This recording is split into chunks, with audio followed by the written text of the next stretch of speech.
Good morning, America. It is I, Jay Sims, the Lion, bringing to you another episode of Book of Man Saturday Conversations. It is I am with none other than Doc. We are here to bring y'all another exciting episode on this Easter weekend.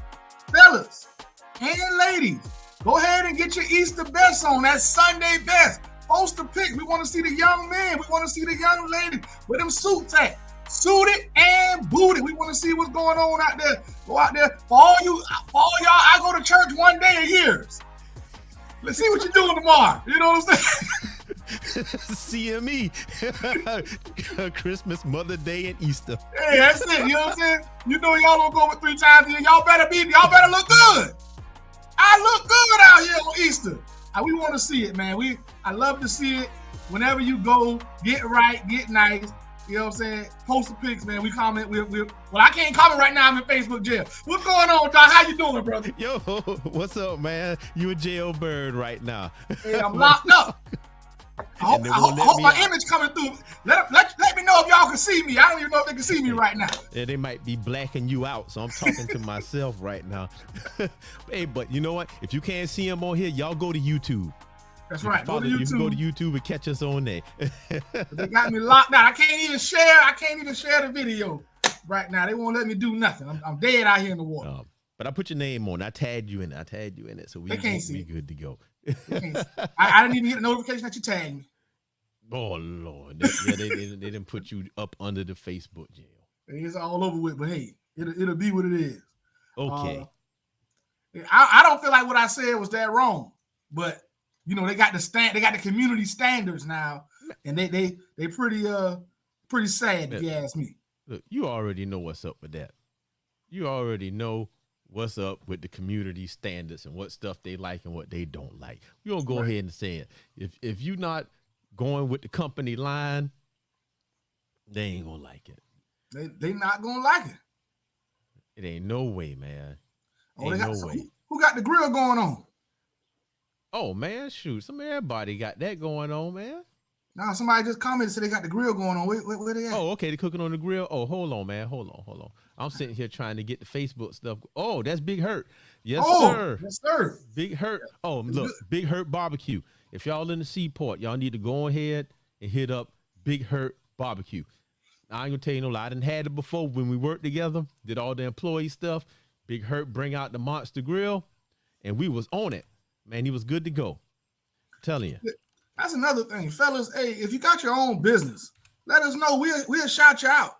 We got to help each other. We got to help each other out here. You know, we got your own business. You're doing your own thing. Let us know you in the group.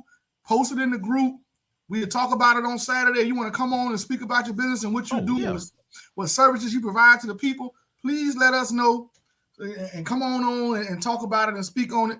And we got to push each other. For sure. There's enough money out here for all of us. Oh, yeah, man. All right. Man, let's jump into this stuff, man. So which way you want to go first, man? You want to talk about why you in Facebook jail, or we going to talk about our boys and reading? Well, I'm going to go ahead. Let's get into the boys and the reading, because what you posted earlier this week, I got to say, it almost upset me.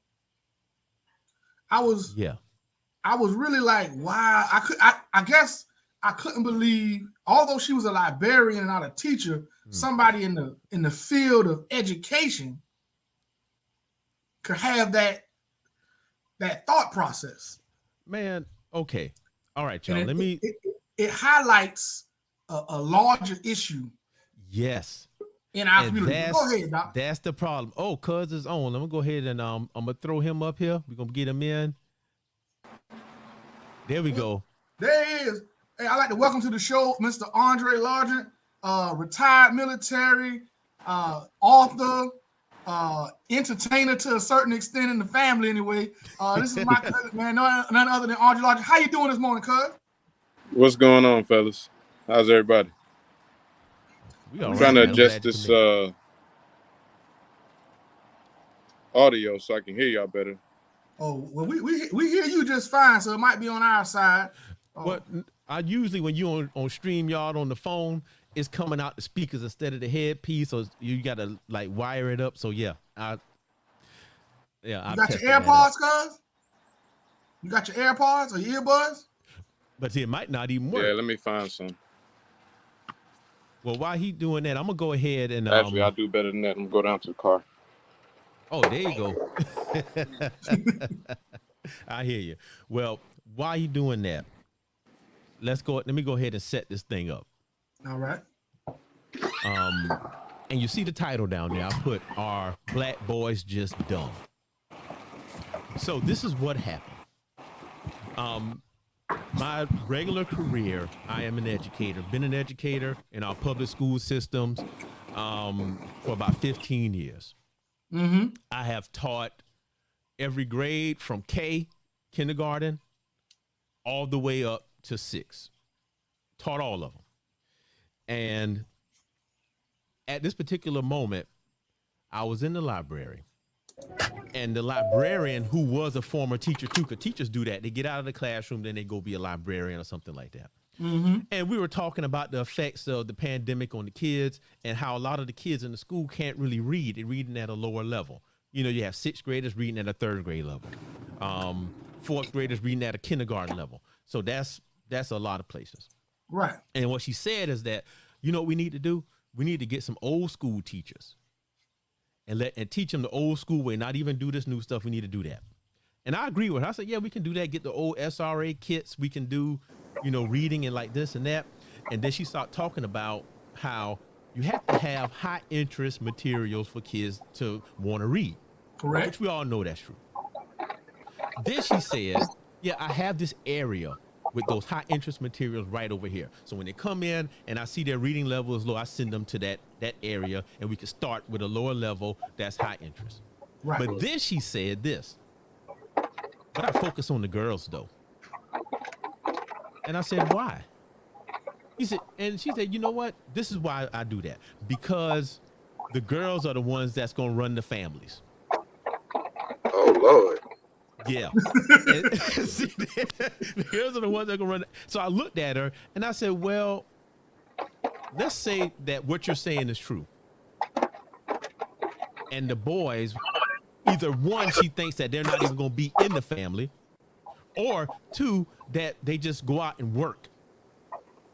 Now, I said, well, I'm interviewing supervisors right now for my doctoral degree, my doc study. And I've talked to warehouse supervisors that's told me one of the number one reasons why they can't find employment is that the people can't read. Right. You have 30, 40, 50, 60-year-old men that can't read in the warehouse. So how can you be effective if you can't read? And I said, well, these boys need to be able to read to do these trades, to do everything. Right. And then she had a look on her face like, she hadn't thought about that. Right. But why that disturbed me is this. You have the person who's in charge of stocking the library with books, who says that they focus on girls. And we know that high interest materials need to be in place for boys to read. Correct. But she's the one that buy the high interest materials and she's focusing on girls. That means she's not getting the materials for the boys. That means there's no high interest materials, at least not at the level it should be for the boys. Or if the things that she's put in the school, if the boys are reading that, they're getting material that's targeting girls. So it may not be the information they need or the information they should have to be the best boys and or men that they should be. Oh, hey, Dre. Oh, my fault. I got it. I hear you. That's me. I got it. Hey, there you go, Dre. You good? Okay. So I was just saying a few things that you said chimed in my mind, right? When you talked about the librarian and approaching her and her saying that she was using high interest material and that she had it focused on the girls. The first thing is how old was this woman? Was she like 50s and up, or? I would probably say that. I would probably say that. She wasn't incredibly old, but she was older than me. Okay. So we know that pre our generation, the mind state of the woman takes care of the home and the man goes and makes the money was still highly in play. So she may be bringing that mind state into her line of work, which is still wrong. If she's taking that approach, she needs to be brought abreast to how things are now today, especially with technology and social media and kids being able to elevate their learning faster than we ever could. They don't have to use encyclopedias no more. They got Google at their fingertips. Exactly. So which that's it's a just whole nother thing we need to talk about. Go right. for it, brother. It's and either that or she feels like because I don't know the demographics of the educational system that she's in or the scholastic program that she's involved with. If the disparities between Caucasians and Black people is in such a way that she is saying that there's no males in the home because of what she sees from the kids, and that she needs to focus on the girls because they're going to have to take care of the house because of that, that's also wrong. In any event, she needs to, and I associate it with this. Like I spent 20 years in the military. It took 10 of those years for me to find out that in the military, when you're an officer, as a first time coming out of school officer, you go through a financial class. They set you up on how to invest, how to put your money in places, how to save money. As an enlisted person, you don't get none of that. There are no classes to teach you that. They take what they think is the cream of the crop and equip them for life, where the workers are just left to fend for themselves. The enlisted personnel. I see the association with that, with what you're talking about with this lady approaching the young women. They are the officers, right? They're the ones whose maturation level is elevated because of nature, right, in mind and body to young men. But we can bring that level by putting everybody in the same room. We can't just say this group is ready for this and this group is not ready, because they'll never be ready if we approach things in that form or fashion. You're right. And I agree with everything that you just said. The one thing I want to talk about is, well, I guess to answer some of your questions. Predominantly Black school. Some white kids in there, but it's more Black than white. I'm not sure about how it weighs out girls versus boys. And I definitely agree. Now, the thing that gets me though, and since I've taught so many grades, I've got to see it throughout the whole thing. Okay. And I think what we as a society have to stop doing is telling our boys that they are immature all the time because they mature differently than girls. The first thing we say is girls mature faster than boys. And we just, throw our hands up and that's it. They don't mature faster. They mature different. Yes, there you go. The study I'm looking at right now, because I pull up some doc studies about this. And I got a study here, and it's talking about how males, we have more testosterone in our system and in our brains. Therefore, we process information differently. And the girls have the estrogen, and then they get, because of the estrogen, they get the serotonin, and all those levels are up. So they gain more rewards from reading. Versus boys with testosterone, you have to move and do. It's different. So what I'm noticing is that, again, they say boys are immature. And there's so many things we've said over the years till we believe that. And we just mature differently, and it's up to us to teach them how to handle it. I think it's like Superman, in all the comic books, cartoons, movies, when Superman was a kid and his power stopped coming in and he was super strong, he had to learn how to control his strength so he don't hurt people. He had to learn how to control his strength so he can drink a can of soda without crushing it. That's our boys. Our boys are supermen. And we have to teach them how to control their strength so they don't hurt people with it and not bury it. It's so many nuances to that. Go ahead, Jeremy. Go ahead. All right. Go ahead. Yeah, I'm not even going to, that's a lot. I'm going to go back and simplify this back to the original statement and why it's such a big issue. Okay, so the girls have to run the family. And to a certain degree, I think that comes from the girls the mother is the first teacher of the child. That's probably where her thought process has come from. However, the men are supposed to be the providers. How can I provide for a household if I can't read? Yeah. If I can't read, I can't graduate from high school. I can't go to college. And we know in our society, it's high school diploma, military, trade, or college. Yeah. Or you put yourself way behind the ball as far as being able to take care of a family. Right. So if you can't read, those other three things aren't really available to you at any type of high level. At all. So, well, go ahead, bro. Are you saying that the men just sperm donors? They don't have nothing else to do? No. ConcuServe. Remember that term? Oh, yeah, ConcuServe. I told you about. Either men and boys are viewed as concubines for sexual pleasure and enjoyment, or serfs for work. Yep. Bulls. And I think it's permeated everything. So now we've thought like that for so long until we automatically view our boys in that way. That's all they good for is working. This lady pretty much said that. Right. All the sayings out there where they talk about, black men not going to college, we not doing this or that. And that's not true. Matter of fact, they never look at the point that men pursue trades. They go get, like in here in a port city. You know why they don't go to college? Because they're going to get the CDL. And when you get a CDL, it's a certification. It's not a degree. So they won't even be on the list. Absolutely. Now, with that being said,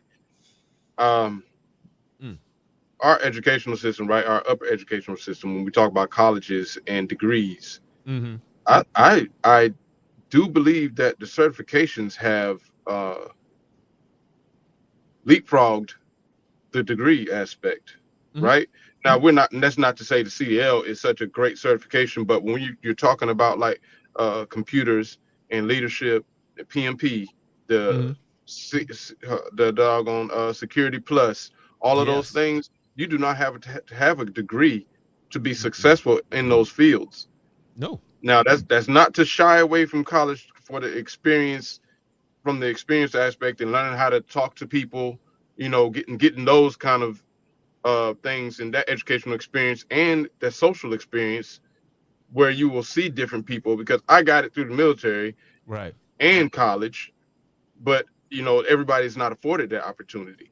And even when they're given that opportunity, sometimes they're not approaching it correctly. And that goes back to what I said before about them treating a certain level of soldier differently than the other soldier.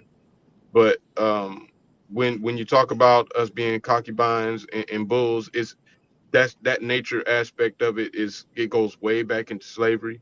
Oh yeah. And it hasn't even matured on a civil level how it should have, with how we did as a people.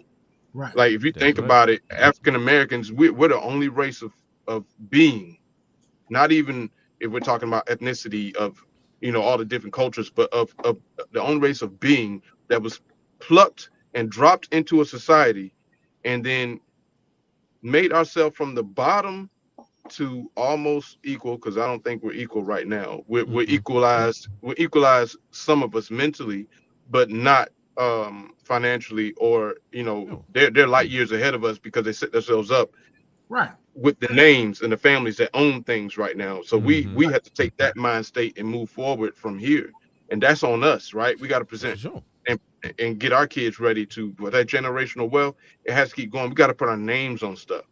Right. That naming convention is powerful.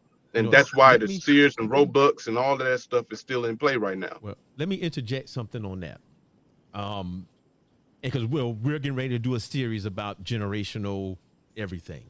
And we also had the shows about the college education, which we need to revisit that, Lion. But we always say generational wealth, right?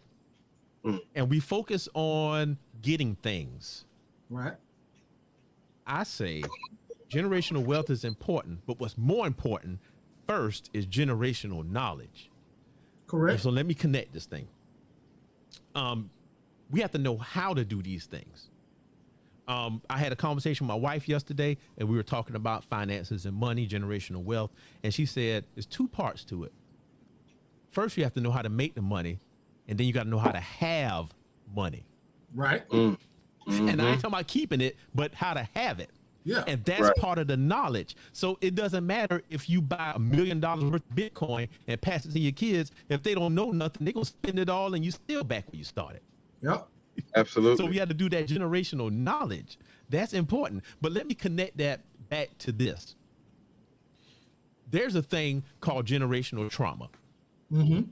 And generational trauma is pretty much we have scars from slavery and past things that are affecting us today.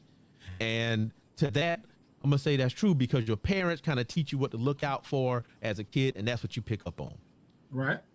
I would say that the generational trauma is now connecting to our boys.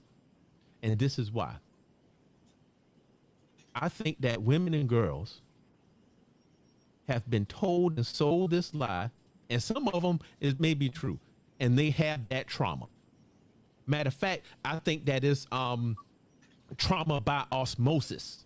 You're watching Tyler Perry movies and the man always doing this thing, so in your mind, he's done that to you, until that's how they are. So now these teachers and librarians have this generational trauma by osmosis or generationally, and then it passes on to the boys, because like that librarian, the boy he's going to leave the house, he's going to be a bum and be lazy. The women have to do it. But so that's what's damaging us. I see it all the time. It is insane. When I started teaching older boys, it really becomes prevalent. Well, let's talk about that. So this could be a result of personal relationships, family relationships, making it over into the educational system.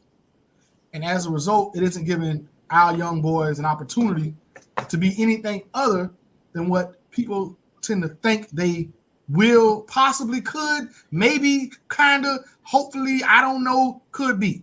Like you don't know what they're going to be, but you're judging how you treat them right now based on a possible option of something you may have seen and learn from something entirely different. That's what we're saying. Mm-hmm.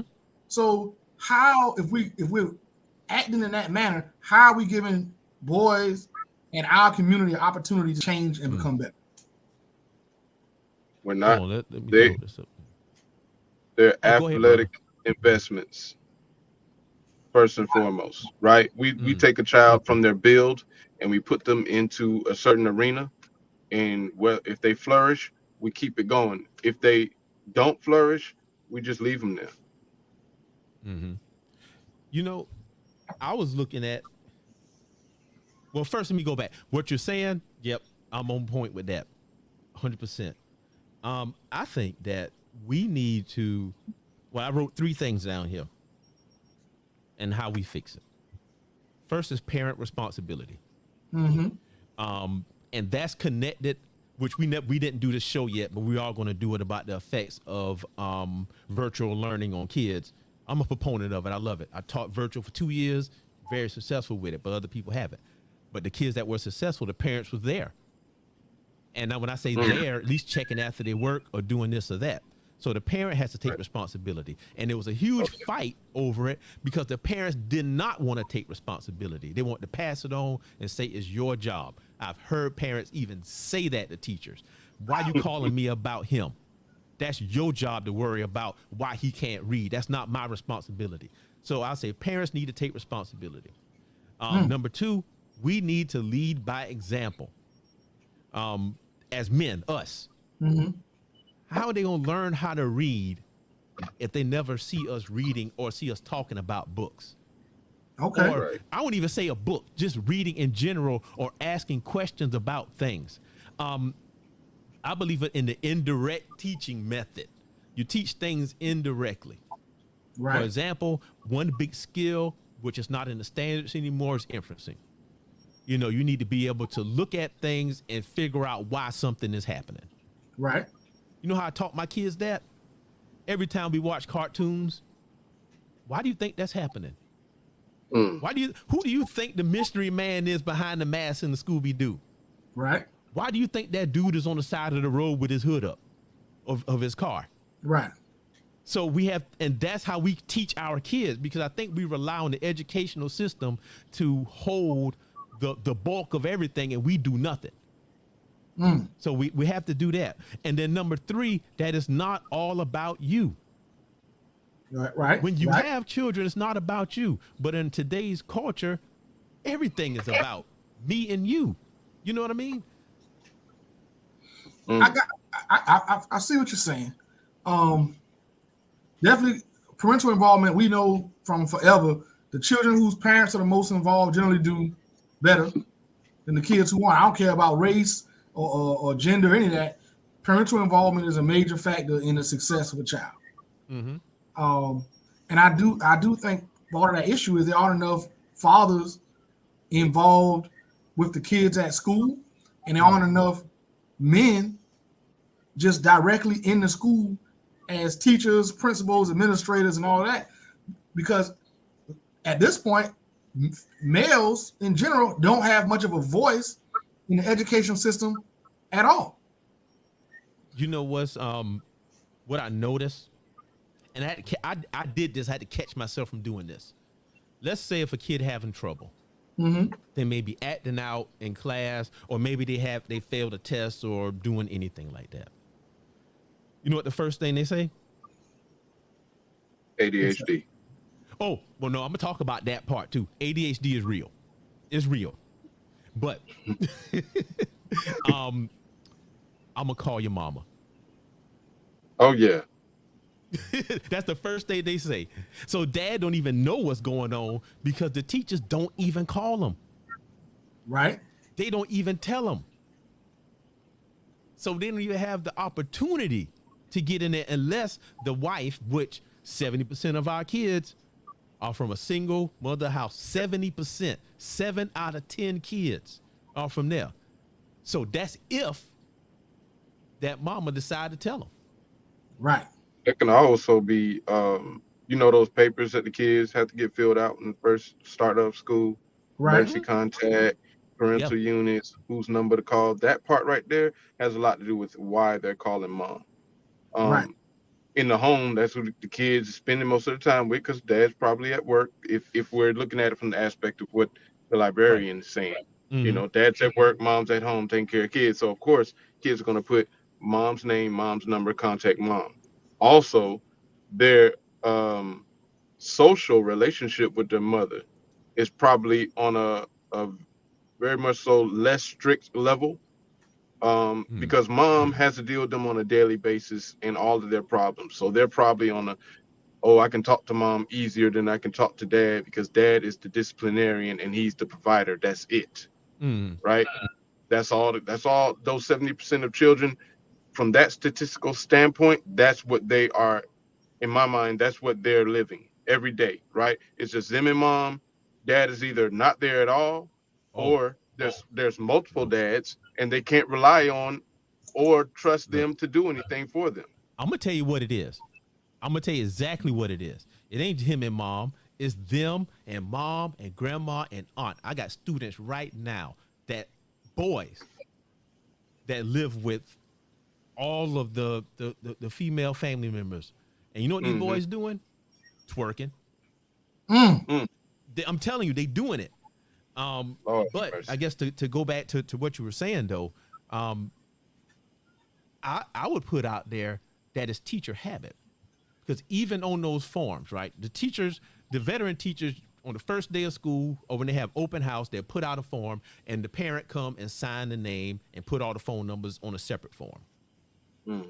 But the teachers go to call the mama first. And you know how I know that? Because I did it. I do it. They call mama first. And it's automatic. So, and that's the hard part. But then I had to knowingly tell myself, okay, it's a daddy too. And then you start talking to him about that. And you witness a change. But go ahead. So let's talk what we were talking about. That's right. Let's say that's what it is. Is force of habit.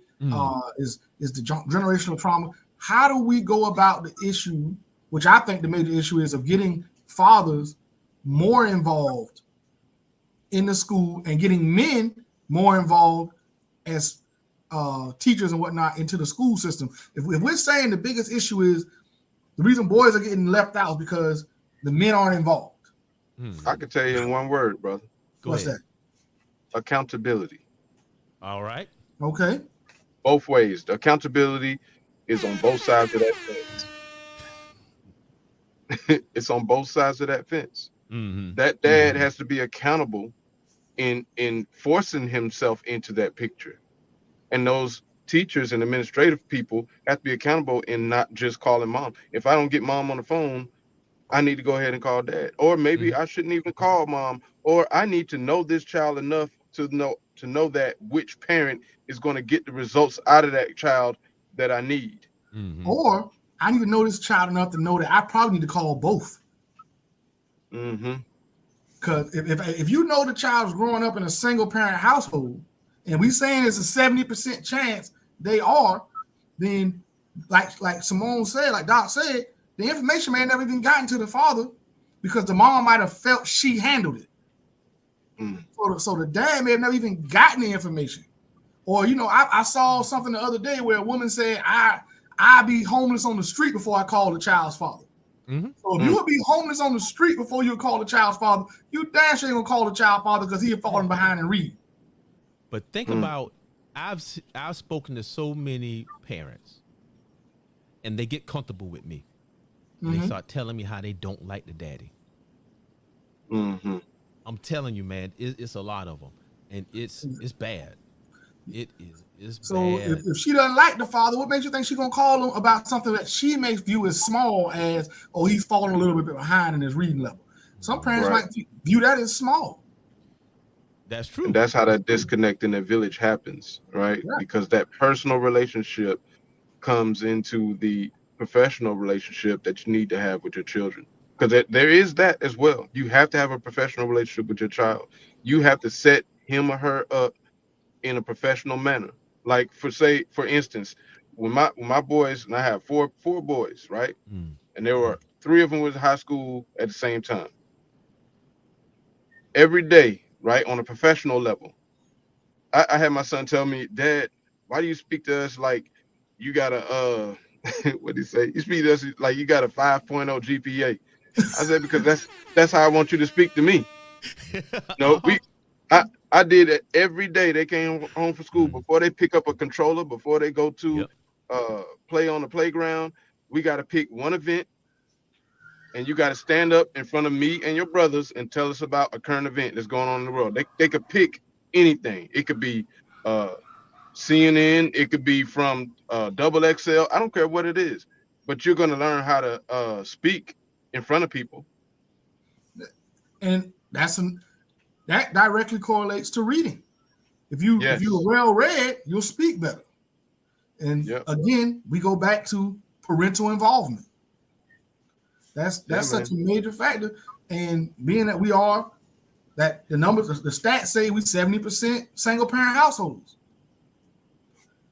If the job is a 2-person job, and 70% of the time in our community is one person primarily doing the job, then there's going to be a major deficit somewhere.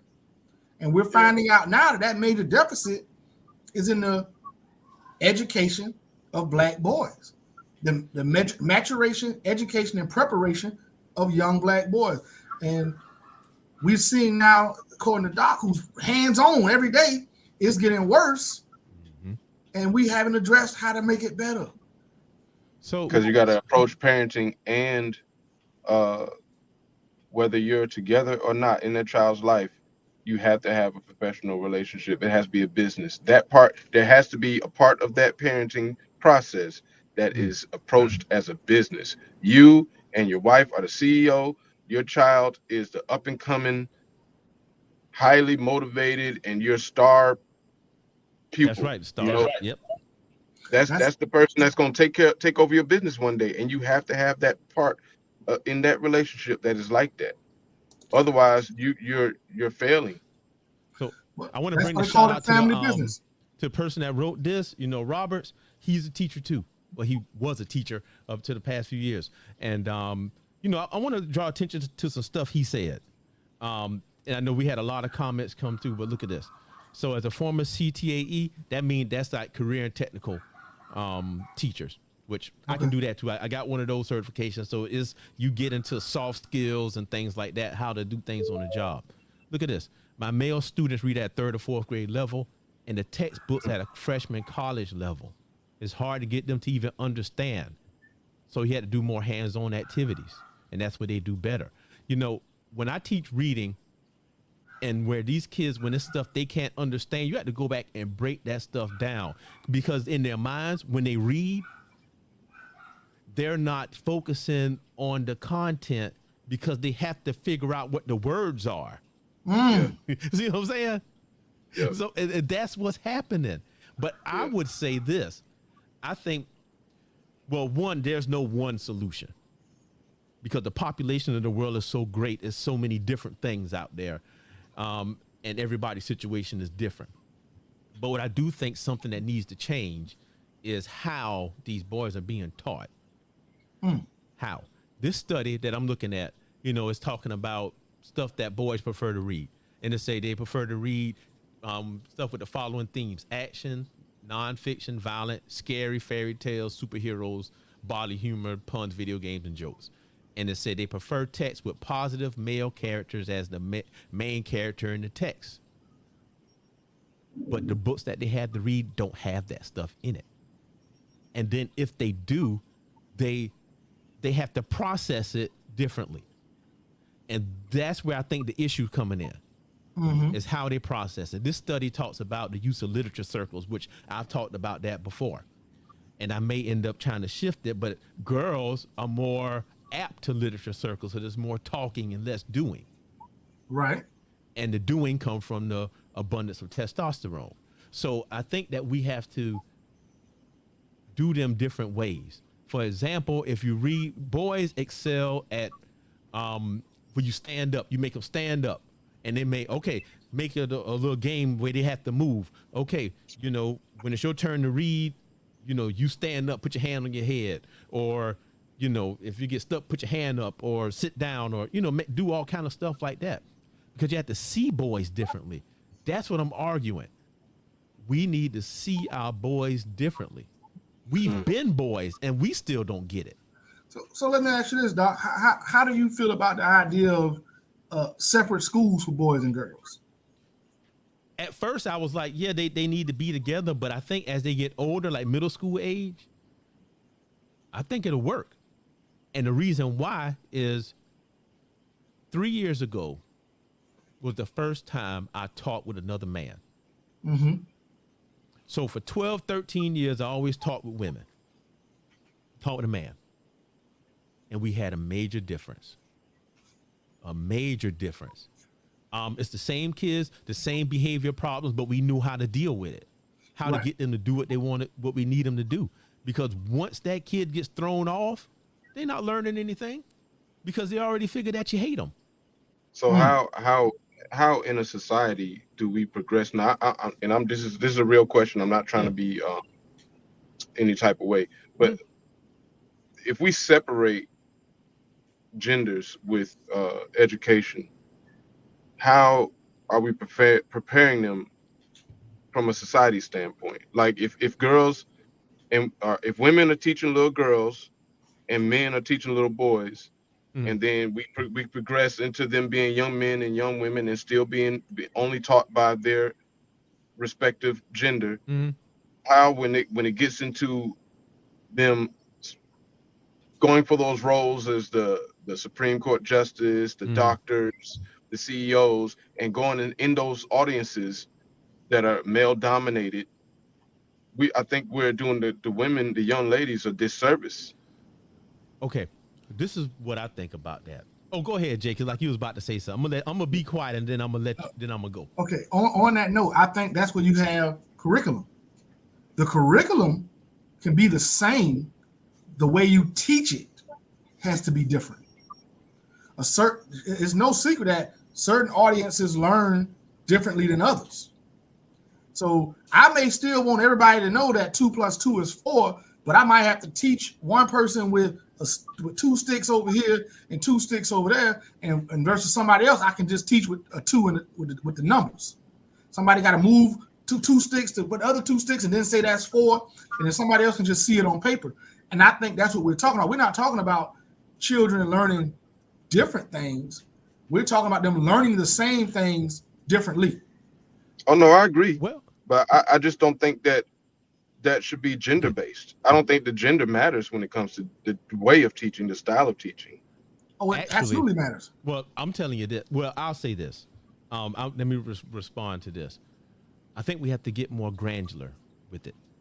Okay. For example, if you have kids that's struggling, they need to be pulled out into a separate group. Okay. That's where you separate them. But I'll say this too. The separation should not continue past 8th grade. Okay. So you should separate between, let me see, 3, 4. 5th grade is when you start seeing a change. So between 5 and 8. So you got between 5th grade and 8th grade, you have an intensive reading thing where you pull out, you separate. Mm-hmm. And then you push back in.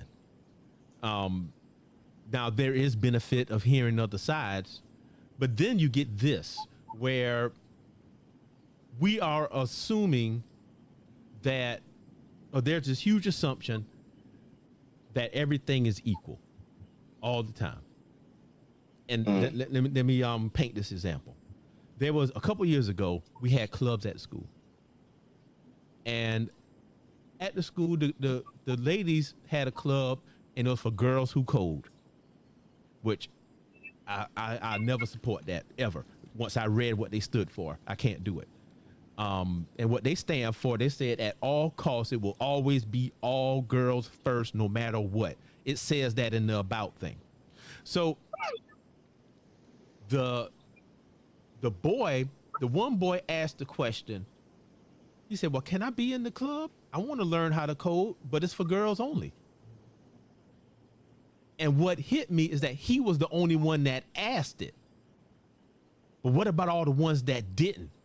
And they had to pick something else. So as I continue with coding, and I'm gonna relate this to education, there is a school of thought that say that men in coding are at this level and they always at this level. So we need to push the girls up more to meet this level here that they're at. But what it neglects to see is that with kids, everybody at the bottom because nobody knows anything. Right. So now you're pushing up this one, and the boys never get pushed up because they think that the class is just for girls because it says girls who code, and the organization say girls first all the time. So they steady getting pushed up, and the boys never learn. That's what happens in the classroom with the reading materials and stuff like that. Everything they read and that they see is doing this.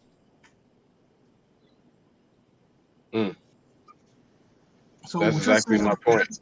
What you're saying that currently you feel like a couple of things here. One, first you said about the grades. So you think that the onset of hormones and puberty and all of that kind of stuff is where you need to maybe have a deviation between the girls and the boys in the way they're being taught.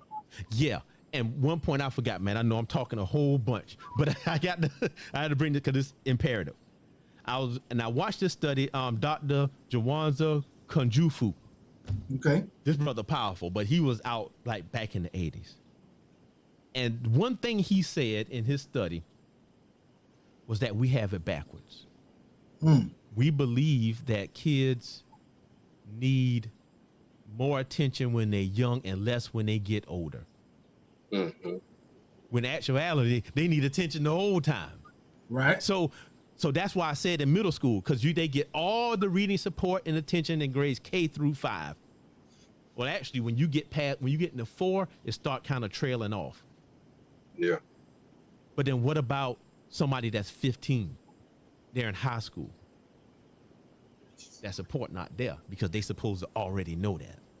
Now you run that parallel to exactly what I was talking about in having that athletic investment. Mm-hmm. And once you see that they're either going Well, Oh, he just got disconnected. I'm oh, quite sure he'll be. Oh, there you go. there you go. You back. You cut out. Can you hear us? sorry about that. Can y'all hear me? Yeah, we hear you now. We You got cut off. No, Well, we can hear you now. We hear you now. You good now. You back. He must not can't hear us. Maybe. Yeah. So, which is why, like, for example, here where I am, there's an entire leadership academy for boys. It's Fulton County Leadership Academy for boys. It's an all-boys school. It starts kind of where you said. It starts at 6th grade. It's one of the reasons I want to stay in this community so my son can go to that school. Mm-hmm. One of the primary reason I chose to keep my son in the school he's in is it has one of the largest black men presence I've seen in any school. Mm-hmm. As a matter of fact, from the time I pulled into the driveway till I got in his class, I ran through like 4 or 5 black men. Mm-hmm. A counselor, an administrator, 2 teachers, all of that just on the way to his class. And then his homeroom teacher was a black man. So I think that's largely the issue, in my opinion.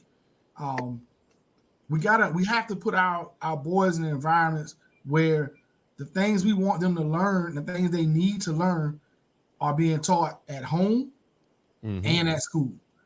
So as a black man, I have a certain idea I want for my son, and I teach him that at the home. But if he's going to school every day and that's being lost because there's no more of that same type of teaching going on, it's going to fall off. Because I know how to talk to my son. Men know how to talk to men.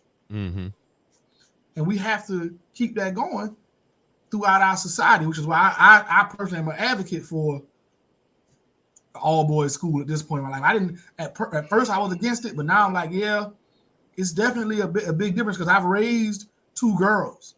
You know, I got a 21-year-old girl. She's a college graduate. I got a 14-year-old straight A student. I have raised, and I'm raising 2 different girls, and there's a major difference in how I have to raise my son. Yeah. Well, let me say this though. Just back to the girls who code thing. Also with college scholarships. I had a cousin who works for KPMG, huge company. She put out a message that said, "Hey, my company has to give out these scholarships for college, 4-year full ride scholarships for college." I said, "Yo, okay, let's go. Sign. What is it? Right. Send it to me." I clicked the link, read it, and you know what the full scholarship was for? What? Girls only. So what's going to happen when I have a boy who wants to pursue that, but the scholarship's not available because he's not a boy? Well, okay. First off, do I understand there are certain fields? I think Cuz saying something. Oh, go ahead, Cuz. Oh, no, he's muted. We got to unmute him. Unmute your mic, Cuz. Oh, okay. He'll be back. So don't get me wrong. I understand that certain fields, certain educational endeavors, there is a dearth of women. There's not enough women in those fields. It ain't enough women in bricklaying fields either, but nobody pushing for that. Nevertheless, so I do understand there has to be some energy put into getting more women in certain things. And this goes back to what you were saying about, everybody just assuming men are up here and the women need to catch up. But I think that doesn't mean you stop pushing for men in those fields at all. You may say, hey, we're giving out free scholarships, but we're going to do 60% to 40% or something like that. Well, how about this? The person who has the best qualifications. I mean, you know, that's true equality to me. And, you know, and I think that connects to what we're talking about because of how boys are viewed. Because look at the title, Are Black Boys Just Dumb? Mm. Some people believe that. Yes. And then they act according to that belief. Correct. You know, I got a boy right now, brilliant, but not conventionally brilliant. When we talk about intelligence in kids, most people say that the kid who is smart is the one that can regurgitate all the facts. Right. Oh yeah, he's smart. You know, I had an autistic kid in my class could name all 50 presidents, you know, doing all this stuff. And people say, yeah, he's smart. His brain wired so he remembers stuff. Right. But true intelligence is how you use the information you have and solve the problems. Correct. That's a whole nother level. This young man is that. But the teachers don't treat him like that. They can't see that. And you know why they can't see that? Because his hormones kicking on. And he's in a spot where if you talk to him sideways, he's gonna get upset about it. Right. But they don't see that he's brilliant. And when I tell them that, they say, oh, you know, they laugh at me. But I tell this boy every day, you know what? You need to be an electrical engineer. Tell your daddy I said you need to be an electrical engineer, no, a mechanical engineer. Tell him that you want to go to Georgia Tech. Look it up and see what it is. I tell him that every single day, what he can be. Right. Now, the other teachers do that because you know what they see? A boy that is upset all the time because he doesn't understand why you're talking to him like that. So, I mean, and his daddy is in the picture. Well, that's teaching that's him good. The same things that I'm teaching. That's good, and that's what we need more of. I was disheartened by the comment because the teacher made. We go back to the original reason we started this conversation because I do think it's a larger issue at hand, and you're talking about it now about perception, the perception of black men and black boys. Yep. That we don't have the mental aptitude to handle life. Yeah. And all we can do is work. If that, because you let the storyteller. We don't have jobs either. We don't hold down jobs and provide and make money either. If you let the story that's told, however,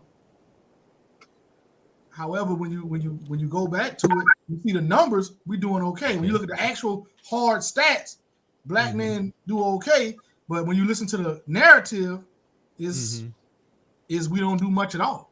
Well, I think we're just in a golden position and have a golden opportunity right now to push that narrative, to cover that narrative, to just doggone exclude that narrative from when it comes to the black man and the black young man and how they approach life and how they can be successful, right? This is the entrepreneurial time that we're in right now. Everybody's got a business. Everybody's trying to start a business. Everybody wants to do a business with little kids, right? The internet and the internet and technology has allowed us to reach fan bases thousands of miles away, have customers thousands of miles away, and right there from the comfort of your own home. Kids are doing it. And we gotta push that.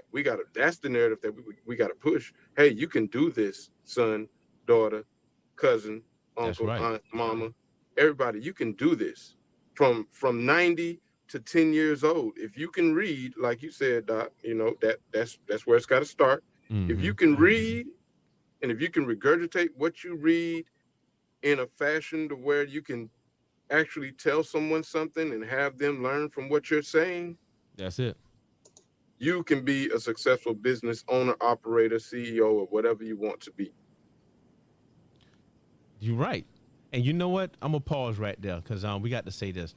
And I don't know how you feel about it, Lion, but I'm going to say this. We're not going to abide by negative comments about black men and boys. Now, you can say whatever you want. You can believe whatever you want.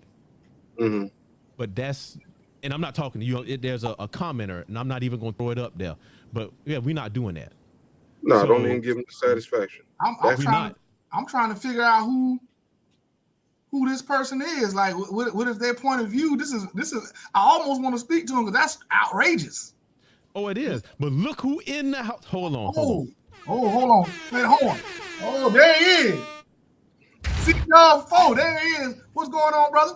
Hey, what's up, guys, man? I just seen the invite, so I figured I'll swing by since I ain't got started with no work yet today. Yes, sir. You guys doing all right? Yes, sir. We doing well. How you doing, sir? I'm doing good, man. I'm glad to see you guys still doing yeoman's work out there, spreading good words out there for people. Yeah, and I've been listening in, but my connection's been a little choppy, so I figure I'll just grab my laptop and try to join in so I can hear. It seems like a really good conversation, and I caught most of it. Mm-hmm. Well, peace, brother. I haven't met you. I'm Andre, Jeremy's good cousin, to meet you, man. and now friend of Doc. Yes, sir. Yeah. Oh, yeah. You guys got that military connection going on there. Yeah, okay, for sure. Yeah. Oh, say it again. Oh, yeah. I'm in the Army for the time being. It's time to let this go. Hey, I let it go in 2016, man. It's go ahead. If you're ready, go ahead. Yeah, I know it, man. It's been a long time coming, and just being able to give back like what you guys are doing is something that I'm looking forward to being able to do more of. And something I mentioned earlier, right? And I'm sure you can speak to this. How long have you been in? September will be 24 years. Oh yeah, so you know exactly what I'm talking about. When they, I was telling them because I was associating the fact that officers are taught from a butter bar, from a doggone second lieutenant, from just now joining, how to manage their money. They're given financial classes. They're taught to save. They're taught to do all this and how to invest their money from right out of West Point or whatever it is however it is they earn their doggone commission, whereas enlisted aren't afforded that. And I was associate that with the way that kids are being taught. You know, the aptitude. Once you recognize a child has a certain aptitude, you go ahead and group them over here and only give them your attention to set them up in position to be a certain way. And the ones that are not, okay, these are our trouble kids. Let's just give them bits and pieces because we don't think that they can handle the material. Yeah, I see that. You see that stuff everywhere you go. And my first question that I'll say to people when they bring up that sort of topic is aptitude for what? Old Albert Einstein, he always said, "Don't judge a fish by his ability to climb a tree." You know what I mean? Yeah. Aptitude for what? That's the question. I just think we just got to do a better job at instituting the whole system of learning that W.E.B. Du Bois described. And yeah, we send our kids to school. Most people do it because it's free babysitting. But Don't get me started on that. Yeah, the children are better informed by being around their parents because it's like this right here. I talked before about Maslow's hierarchy of needs. I've never been diagnosed with ADHD or anything like that, but reading a bunch of crap just to find a needle in a haystack is not something that I prefer to do. I'm a technical reader. I don't read for fun. I read to get stuff done. Right. And when you look at Maslow's hierarchy, you start at physiological. Whether or not a person's needs are being met. Most of these kids trying to figure out how to eat. And they're at the bottom rung. So you want them to read whatever you got in your textbooks, whether it be Shakespeare. How does that translate to a meal at the end of the day? Yep. So we haven't even discussed the anxiety that a young man might be going through, and thinking ahead of how he's going to eat at the end of the day. But you want me to sit here and focus on this text that is not going to culminate in a hamburger. Right. You see what I'm saying? So once we figure out what these kids' needs are, I think you'll get more out of them. And then in terms of aptitude for what? Being exposed to the family and the family business and showing these kids how dad makes money. how mom makes money is more of an education than sitting in a classroom, if you ask me. And that's especially when the immediate needs are not being met right away. You know what I do? And I like what you said, because I'm with that. And you're right. You know, they wonder why they read certain things, why they're doing certain things. What I try to do is I'm trying to train these boys how to reframe what success is. Okay. And reframe why you're doing certain things. Now, in the larger scheme of things, yeah, it doesn't feed them, of course. But where I'm teaching that now, these kids got stuff. You know, they good on that. But I teach them that your goal is to get a certain grade in this class. Right. We're not focusing on this reading thing. You want to read it so you can get the highest grade you can. And then you jump to the next goal. So I'm trying to teach them goal setting in that way, but how to make it small so you can get it in small chunks. And so then that's what I said earlier about teaching them differently, and seeing our boys for who they are. Now, I don't know if you caught the beginning, but the reason why we here is that I had a conversation with the librarian at school. And in a nutshell, she said that her focus was on girls reading. And I asked her why, and she said because girls have to run the household. But this is the person that's in charge of buying the high interest books that these boys need to read. So that's how we ended up where we are. I'm gonna do a couple of things here. First, I want to get everybody's kind of final words and wrap up on this particular subject, and I'm going to transition us to the next subject. But Gus, do you have daughters? Mm-hmm. Yeah. I got one daughter. She's 21 now, finishing her third year at Penn State Computer Science. Wonderful. So everybody here has daughters and sons. So I just wanted to make sure, because I feel like this is 4 people who are going to have quite an interesting take on what we want to do next. But y'all got to hang around for that. Yeah, y'all got to hang around for that. But I also want to give Dre a moment as we talk about things of interest for kids to read. We focus on boys here. He also has written a book, and I want to give him a chance to plug his book. So, brother, if you please, would you go ahead and tell us all about it? Oh, absolutely. And I thought it was great, this topic, and especially what you're talking about, the librarian trying to focus on girls. So I wrote my book, and it was inspired in part with my daughter, right? So my daughter's the youngest out of 5 kids. We're a blended family.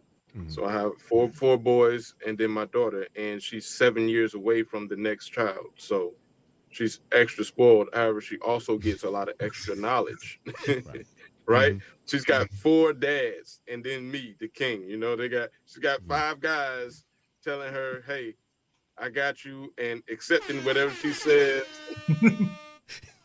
And doing exactly what she said. I can't tell you how many times them boys have done something and gotten in trouble, and they say, "Well, Amaya said," like, wait a minute, man, she is 3 years old. What do you mean Amaya said? You know? So and also, so while I was deployed, I'm in Kuwait and I'm talking to my baby girl, and we've been seeing every Disney princess movie there is, right? And we're talking about Snow White, and I think at the time it was Tiana, the Princess and the Frog. And we were buying her the dolls and stuff, and she was like, well, I got Tiana, that's a princess. And I got to thinking, like, no, that's not a princess, Nope. She's a Black girl Disney character who was friends with the princess. Right. So in my mind, I'm like, there's no representation for a princess of African American descent. Nope. So I said, well, why not do something about that? And I'm going to, since it's me doing it, incorporate that with my baby girl to give her someone who looks like her, literally, a story. And so I wrote this book, and it's called Amaya, Beauty, Brains, Warrior, Princess. And it focuses on her journeys. It's a fictional narrative, and it focuses on her journeys, and it's going to be a pentology. And this first one is an introduction, and it talks about her journeys and how she's going to navigate through life utilizing powers. And I mean, this book gets also all the way into our ancestors, we like this first edition. You're gonna see and hear about Yemiya. You know, I don't know if you gentlemen know who that is, but she is the mythological mermaid from where when we were brought over on the slave ships, and the slaves would rather take their own lives than be brought into slavery. When they cast themselves overboard, it was Yemiya who kept them in their bosom and took them and let them live underwater with her. And it goes into a lot more detail than that, but that's just the gist of the story. And so has a moment in this book where that's a part of the first journey that Maya takes. And there's also introduction of chakras and knowing yourself and being comfortable in your skin, accepting things that you can do. And each next edition of this book is going to be something that one of her brothers has taught her that she utilizes in her journey while she's growing up to navigate obstacles. And it's all going to be ended up being at the end of it, her as a grown woman and how she's used the knowledge from her parents, grandparents, family as a whole, and the villagers around her to become a woman and to be able to one day be the queen. That'll work. Wonderful. That's a wonderful book. And we want to promote our brothers and all the work they do here at the Book of Man and things that they do to educate our kids and give them something else to look at, to be proud of themselves, both male and female. And thank you for giving that book and sharing that. And Doc, we can get a link. That's on Amazon, right? Yes, it is. It's also I have a website.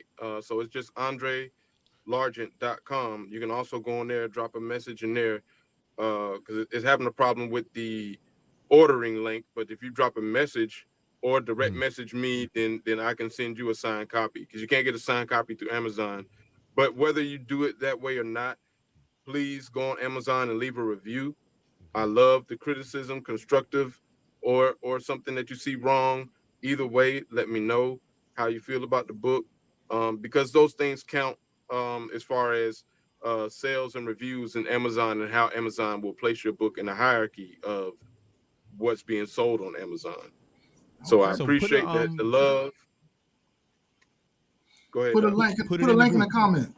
Yeah, put it in the group. Actually, I think he just I invited him to the Book of Man Facebook group. So go ahead and post everything there, and we'll pin it to the top. We'll probably connect you with another author we have in our group too, so that way y'all can probably do some stuff together. Oh yeah, we want to, because he got a book with boys around the same age as Amaya. I think y'all would be great to collab on something and produce something great between the two of you guys. But I just, we as a group, as men, we have to promote each other and put each other to the top. So I want everybody to go out and purchase the books for the different people in this group. And we got to take care of each other and the things that we got to control the things we want our children to have. We have to do that as many. So at this point, I'm going to go ahead and transition us over to our other topic, because I'm really interested to see what you gentlemen think. This is why I'm in Facebook jail right now. For the comment I left on this particular picture. Doc, go ahead and hit him with it. All right, hold on. Let me pull it up here. Hey, gents, I'm gonna hop off and hop back on in just a minute. I'm being hailed real quick. Okay. Yeah, go right on. Well, in the meantime, I'm pulling this up. Let's throw it over to Gus to see what he got to say about, I know he already said some things, but I know he got some powerful insights on the whole Black boys and reading and how they treat it in schools and any of that stuff. You got to unmute yourself though. There you go. Yeah, you talking about the picture, right? Can you show it to me one more time? Oh, okay. Well, let's go ahead and jump into that one then. Yeah. I'm gonna add it to the screen. There you go. Oh no, I didn't see this one. Wow.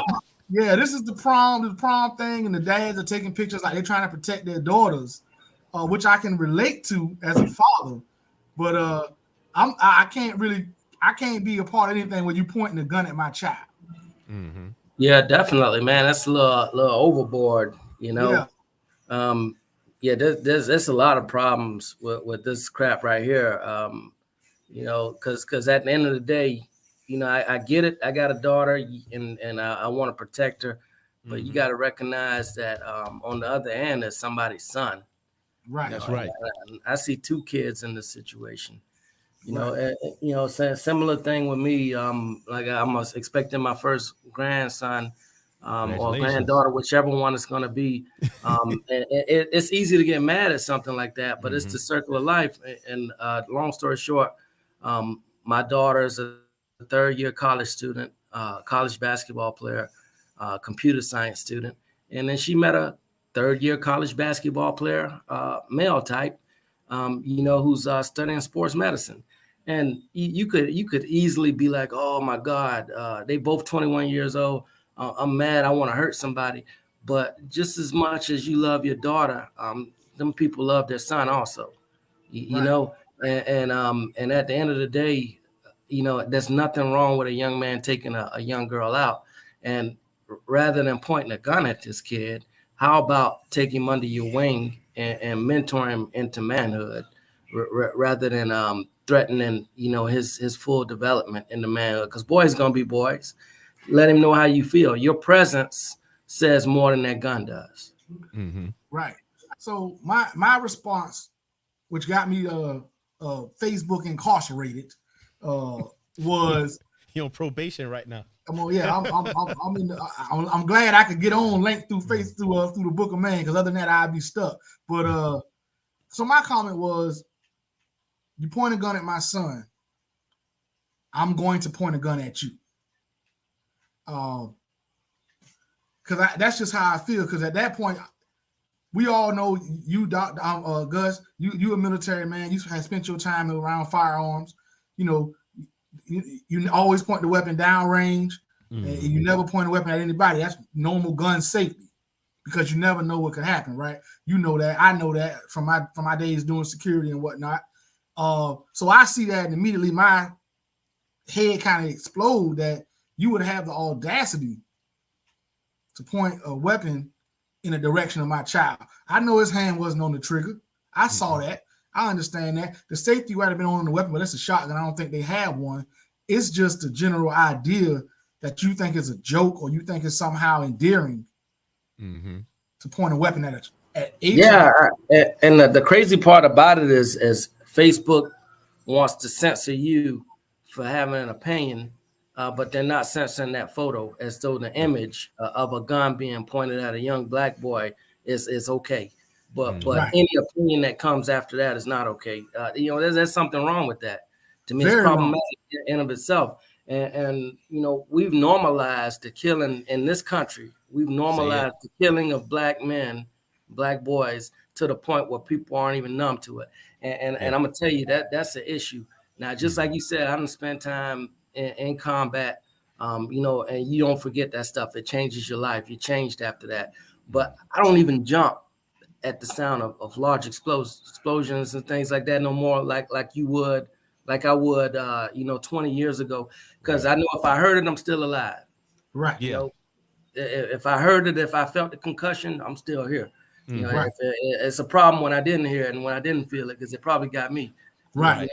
And the fact that it is so normal nowadays for people to see a young black kid in harm's way, and he hasn't even reached his prime yet, is a problem, and that speaks to the war that there is out on us right now.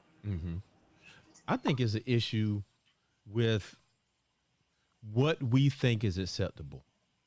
I think it's one of those things where people have told the joke so many times and said that they would do that in a joking manner so many times until they actually start to do it.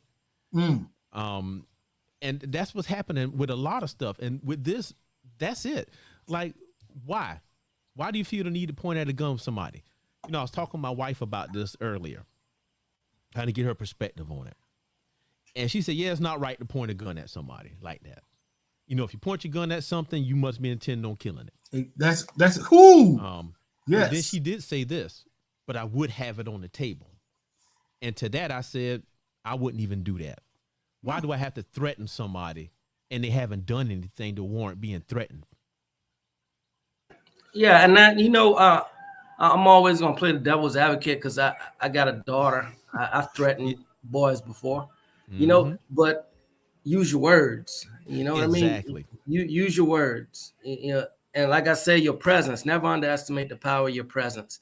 By virtue of the fact that as a father, you're there to see her off, and you walk away with that young man, and you have a talk with him, and you tell that young man how much you care about your daughter, and that you expect her to be treated, with the same respect that you would expect this young man to treat his own daughter if he has one day. Then you put his mind frame into your mind frame, and then you probably ain't got very much to worry about. And then on top of that, it take two to tango. Who's protecting the young man from the young girl? Because some of these girls will get you in some stuff, man. Some of these girls will get you into some stuff. By leading other dudes on and causing testosterone and egos to flare up. That she ain't an angel just because she your daughter. And that just need to be something that's said too. But I've seen even on a middle school level, and this happened about 2 or 3 weeks ago. Young lady went to the principal and said that this other boy was making me feel uncomfortable and he was touching me. And through the course of the investigation, you know what they found out? It never happened. She was just mad with him. And when I was talking to my wife, what if something like that happened? Now you didn't hurt somebody, son, you didn't kill somebody from something that ain't true. But here's another issue that I see with this picture. Because, and I said the jokes we used to doing these things, now it's at a point till it's happened so much that maybe this young man expected that, and he won't even say nothing when he get home because you know what? That's just what happens. Yes, and that goes back to what Gus said when Gus said, we had this expectation about you got a black man sitting there with a gun being held on him, and we just comfortable with that, and we should never be. That's right. There's no reason we should ever be comfortable with the idea of a gun being pointed at anybody, for that matter. But because we are black men and we all have sons and we all have daughters, we should be. For me, I was outraged at the picture. It's one thing to like Gus said, that pull a kid to the side and have a conversation. If you are so limited in your own belief in your manhood that you can't talk to a young man and produce the results you want, that's a you issue. That's not that young man. That's not that young woman. That's you as a man having a lack of. You have some shortcomings in who you are as a man. You should feel like come to the door, meet him at the door, have a conversation with him, send them on their way. Because let's be honest, young men and young women are going to date. Young men are going to kiss. Young men and young women are going to have sex at some point. That's that's humanity. That's humans. It's the respect and the treatment that you want to ensure is decent in the relationship. Yeah, absolutely. You don't want anybody forcing their will on your daughter, and use your words. It's just like we said over and over again. And my problem is just like Dave Chappelle said in his special. How outraged people get at the threat of a LGBTQIN person, but how normalized it is to see a young black person be threatened openly like this in a photo. That's a problem. And I don't want anybody to be threatened, whether it be for their sexual preference and their lifestyle. So I'm not saying threaten them like you threaten us. I'm saying treat us like you treat them, protect us like you protect them. And the whole cancel culture. Why is this dude? I'm assuming he's still employed, still being accepted in the communities that he's being accepted in.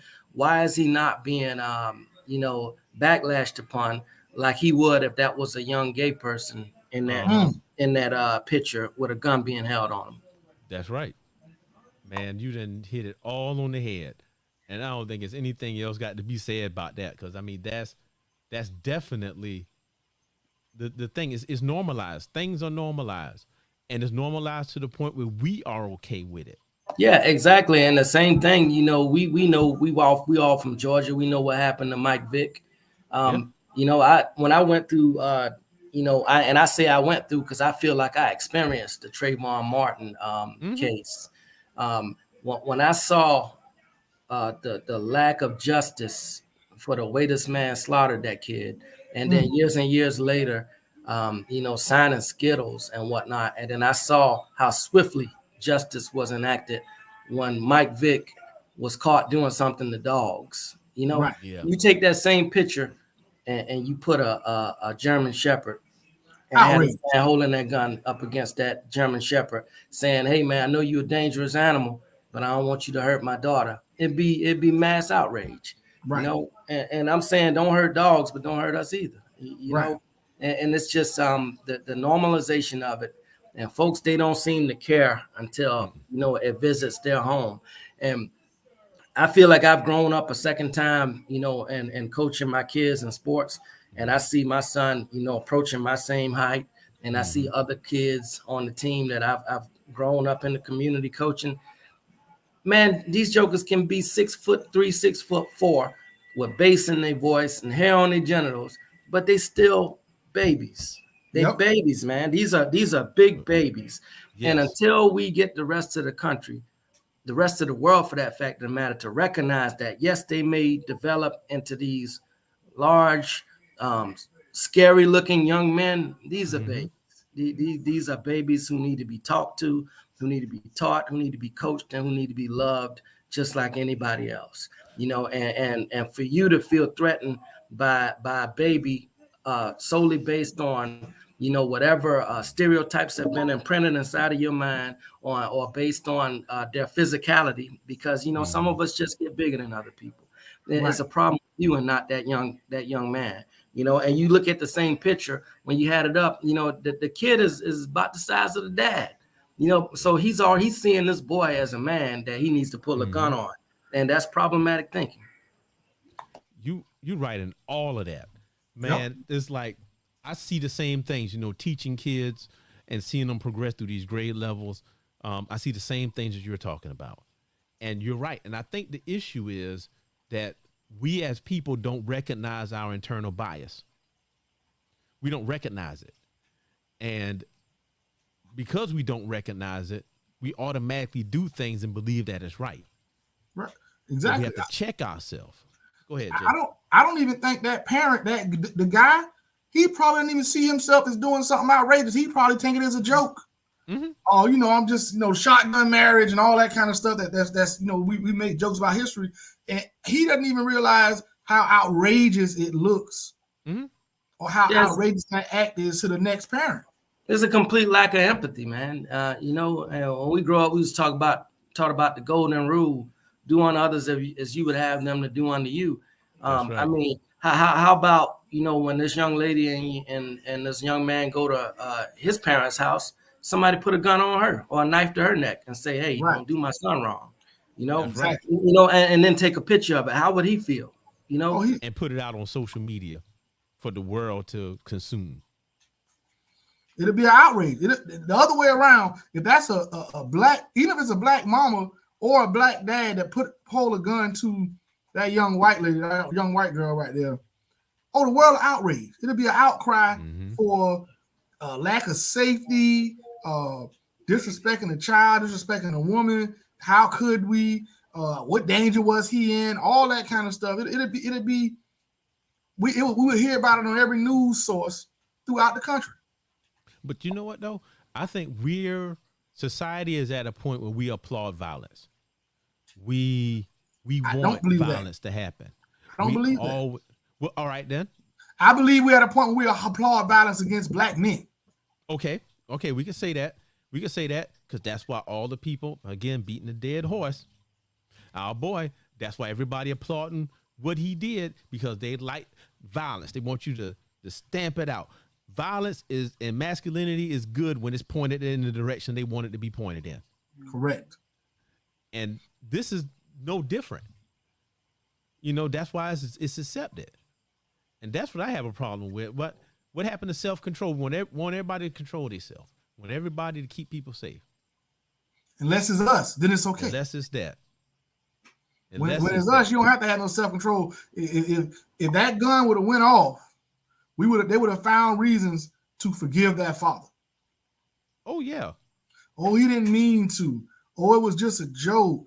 Or things happen. He has a family. He shouldn't. So I'm so sorry to hear about that boy, but this father never sat out. He never had any intentions. Meanwhile, for us, we 100% responsible for anything that happens when we're around, period. Whether we wanted to do it, tried to do it, set out to do it, we are just 100% responsible 100% of the time. Yeah, it's just a lack of accountability, man. And as people's value systems, obviously, just by the fact that photo is still floating around, says to me that and from the perspective of humanity, we're not valued as much as we should be. That definitely not protected. And the same holds true for our daughters and many instances. And it's just something that we're going to have to deliberately take control of ourselves and hold other people accountable, because I just feel like those parents, they have evidence. They need to go on down to the courthouse and file an affidavit that say this man threatened their son, and just go forward with it. And then until we start holding people accountable, it's going to be okay. And I'll tell you, like I've heard several times before, we're not making this expensive enough for people, right? Because you're never going to get people to like you or to value you in the way that you value yourself, but they will value them dollars. And you do something like that to my son, I'm going to the courthouse. And see, that's we holler about what we want people to do for us, but what are we doing for ourselves? How are we, looking out for our own equities? And if those parents don't go down to the courthouse and take that photo and say, hey, my son was threatened, and he held a gun to him, and he made a mockery, and he took a photo of it and put it on social media, and I want to press charges and I want it litigated. Until we start doing that and going all the way with it, our times ain't gonna get better until we make them better. But watch this though. But the issue with that is that the parents, especially a lot of the men, the dads, believe this is a rite of passage. That should happen. As a matter of fact, it's the same one that would do the same thing to somebody else's kid. So I would say I agree with all you're saying, and I think those are things we should do. But I think that in greater society, the mindset not there to even do it, because this is supposed to happen. I think it's fine for most people until it's their son. That's what I think. I think most parents are like, oh, I think a lot of people are like, oh, it's just a joke.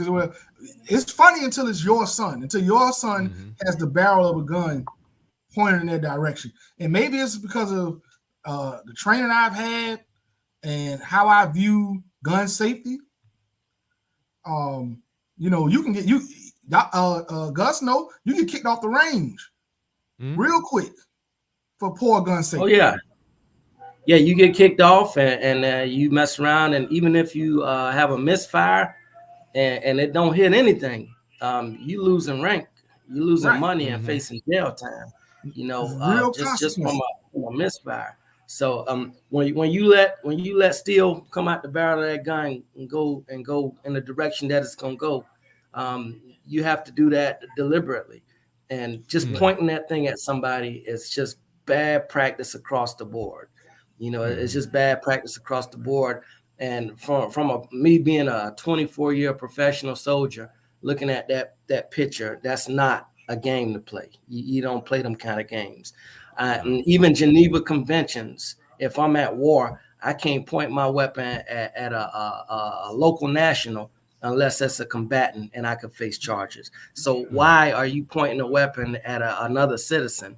That's just a problem. It's problematic all around. I know everybody don't have the experience, the exposure, the training that some of us do, who get to take part and in American campaigns, but that's a problem. That just looking at that picture, it is a problem. That's not your enemy. Why are you pointing a weapon at him? That could be your son-in-law. But I believe the correct term is muzzle discipline, if I'm not mistaken. And it's just bad all the way around. You know, I see everything in this picture is a violation of how you should handle this situation as a total. First of all, we're talking about prom. These kids ain't doing nothing but going to prom. Yeah. And you think it's a joke to say you're protecting your child and you're going as far as to have a gun pointed in his direction, which we all know is a safety hazard in every way possible. And it's also stating that you're valuing your child more than mine, or more than that young man's parents. You place a higher value on your child's respectability than you do on his life. I see. Yeah, man. And then second and third order effects of doing something like that, right? Just like you said, some parents feel like it's rite of passage. I had to go through with it, so you're gonna have to go through it too. But at the end of the day, that's why you drank so much, and that's why you got anxiety undiagnosed for having your life threatened. You want to revisit them same generational curses on your children. And when you look at that situation, you know, a lot of people, they think, oh, PTSD, post-traumatic stress syndrome, is something you go through after going through some big cataclysmic event. You've been shot at, you've been bombed. Man, this kid could have PTSD. You don't even know what's going through that young man's mind. That's a real gun. It's a real gun. You know, how do you feel? How do you feel entering somebody else's home that you've never been in, and being all of 17 or 18 years old or possibly younger, and having a real gun pointed at you? And how can you come out of that situation and not experience some type of psychological trauma afterwards? You know, these are the things we don't even think about. Oh, he didn't hurt him. You know, there's physical pain and there's also psychological pain that you could put a person through, you know, and then the whole night long, I'm supposed to have fun. I'm supposed to have fun when I don't even really understand. You just finished saying the guys don't even, half of them don't even read good or comprehend well. So I'm supposed to have fun when I really don't even understand the words this man was using. He was saying, don't do some big word to his daughter. And I don't even understand what that is. I can't even have fun tonight. For fearing that I'm a mess around and hug her too close and I'm gonna get shot later. You know, so you got to think about all of this stuff. Doc, put the picture back up. Put the picture back up for a second, Doc. Say what now? Put the picture back up for a second. I think some folks saying they don't know what the pull a gun is about. Oh, all right then. Here we go. Hold on. Let's throw that up there. There we go. Now, you see what I say to that? Even I agree wholeheartedly with the PTSD thing. So let's say these two dating. Every time he go to that house, you gotta think about that. Every single time. Every single time. So now the question is, if that happened to your son, what would you tell him? I have to be honest, Doc. If my son was to come home and tell me, well, I went on my prom, I went to go to the prom last night, and when I got there, her dad told me to respect his daughter, and while telling me that he had a gun pointed at me. I'm going to that house. I'm going to the house, and there's going to be some furniture moving in when I get there. And I know that's not the best way to handle it. The way Gus said to handle it is the correct way to handle it. But just my initial reaction to that is, this guy is gonna have to feel where I'm coming from. I can't fault you for that opinion. You know, because at the end of the day, we're supposed to protect our families, and I'm never gonna knock somebody for their method, because protection is protection. But one thing I will say, well, my son, just looking at this picture, because you know he's 13 now, probably gonna want to go to these type of events. I'm gonna tell him immediately, know your worth, right? That girl want to go to the prom with you just as much as you want to go with her. But in that instance, you are worth more than that. And somebody pull a gun on you, be like, hey, sir, respectfully, I'm getting out of here and I'm going home because this That's situation is dangerous, and I'm not going to be attending the prom with your daughter tonight. And just have him leave. I guarantee you that girl gonna straighten him out if she really want to go to you. Go. Oh yeah. And that's what I would say. It's time to get ghost. I ain't going over there and fighting and doing this and that. I mean, I'm gonna call him up and tell him what's up. But that's it, because he already done pull a gun on my son. So if you walk up over there, make sure you got one too. Like I said, you pull a gun on my son. Yeah, after the fact, once I find out about it, I'm telling him, instruct him, do not go to no prom with her. You know, that's because you worth more than that. And then there are other people who will treat you with the dignity and the respect and safety you deserve. But we're going to press charges because that's assault. You know, it's what it is. It is assault. You can't brandish a weapon legally without just cause. And me showing up to escort your daughter to a social event is not just cause for you to be pulling a weapon. 100%. And it's to Gus, oh, there you go. Go ahead. I said we got to make it more expensive on these folks. That's for sure. And I agree 100%. And hearing you break it down the way you broke it down really was like, you know what? That is probably the proper way to handle it, because that's going to stick with him and anybody around him a lot longer than me going over there and having an issue. So I definitely agree with you. We do have to take, quote unquote, the high road in a situation like that. But just my initial reaction as a man is, how dare you have the gall to brandish a weapon, to pull a gun on my child and think it's going to go unchecked for going to the prom, for going on a date? Just seeing it, man, just seeing that. I'm glad I was able to get on this call with you guys, because it's just helping me to refocus myself and these future events for my kid. Look, I just wonder how it would have went if his parents had showed up too. Like, hey, our kid's about to go out. I'm just gonna go. I'm gonna go, and even if I'm in a separate car and he's driving, I'm gonna go over there when he picks that girl up to let these people know this kid ain't being raised by wolves. Right. You know, right. And here's who we are. And we value our precious son just as much as you value your precious daughter. So it ain't going down like that, homie. You know, I mean, if you want to pull guns to get your point across, I got one too, and I'm legal, I'm licensed. There you go. Exactly. It's just overall ridiculous, and I got a daughter. She's 21, just like yours is, and she went through that age, and she went to prom, and she went on a few dates, and it never even occurred to me to play games like that with someone's child. Did I talk to those young men? Absolutely. Oh yeah. Did I let them know how I felt about my child? Yes. Did it ever even cross my mind to threaten them with a weapon, even in a joking manner? No. It never even occurred to me that even in a joking manner I would have a weapon pointed on somebody's son. Because when they leave that house with me, they going home to their mothers and their fathers, and I don't want them to go home and tell their mother or their father, hey, I went to go pick up the young lady and her dad said, I better respect this child, and he had a gun in his hand when he said it. Even if I don't point it at him, just the fact that I might have a gun in my hand. And see, exactly. I'm not having it on the table. I'm just not doing that at all. That's my daughter. That's what we're about to go through. Right. She's senior, going to senior prom. That's me right now. And whoever she chooses to go with, well, actually, she was dating a boy a couple months ago, and I went and met the boy.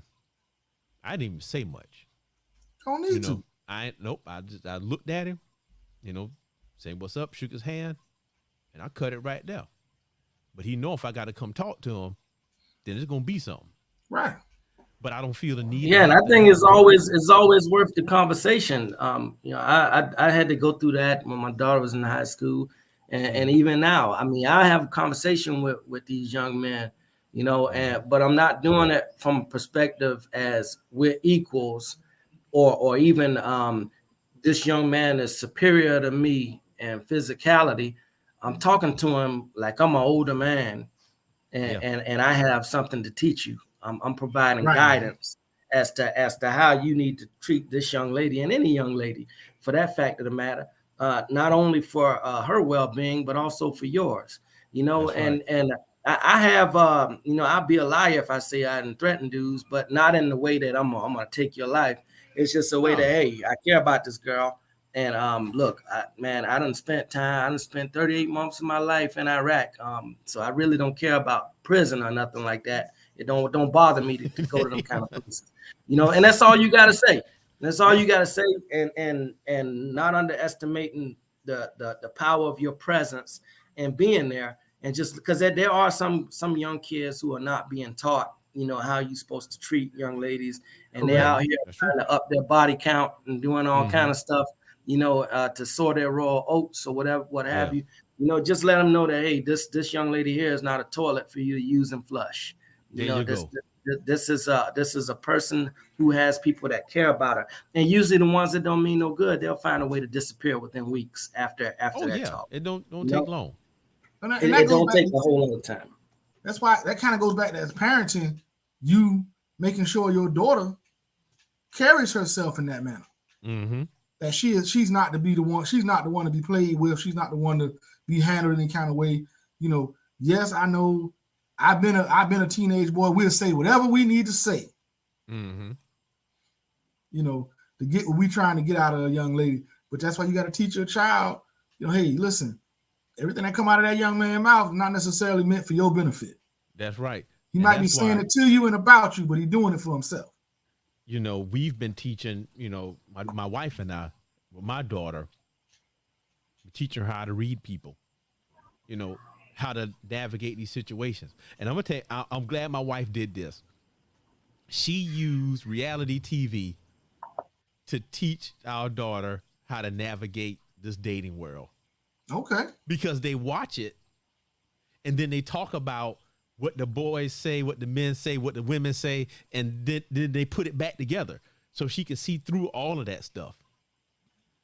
Real world stuff. So yeah, you're right. You got to teach them how to do that. And also we got to teach the boys how to do the right thing. Because that's me. You know what? Do the right thing. That's paramount. If you was doing what's right, I'm all right with you. Right. Yep, and there ain't nothing wrong with, just natural attraction and a circle of life, but it's a way you do things, and we shouldn't be shaming these young people for liking each other. But at the end of the day, I see a societal problem that needs to be addressed. Like I can't remember exactly how tall Shaquille O'Neal was in middle school, but he was huge, like 6'8" or something like that. Yeah. And you look at that same photo you just saw, that young kid is towering over that grown man at least 2 or 3 inches, if not a little more, and I just think that we need to deprogram society into looking at our physicality and then treating us as what we call in the service as military age men, just because, he's 14 or older and above the height of 5'10". Like, look, that's a boy. That is a child. Just as innocent as your daughter. He's just as innocent as your daughter. She's probably the one that went after him, probably the one that even asked him out. And here you are threatening him. And you just don't know all of the the nuances that go behind this stuff, and to psychologically scar a young person in this way just for doing something that's normal. Taking a girl out to a prom is not okay, and as a society, we shouldn't be accepting of this for no boy. Yep. I totally agree, man. I totally agree. The conversation I had with my wife earlier, and I always talk to her about these things just to get a different perspective. And she was talking about feeling safe, and it keeps circling back around to this. That the girl got to feel safe, or the wife got to feel safe. Okay. And okay, that's true. But who dictates what it takes to protect?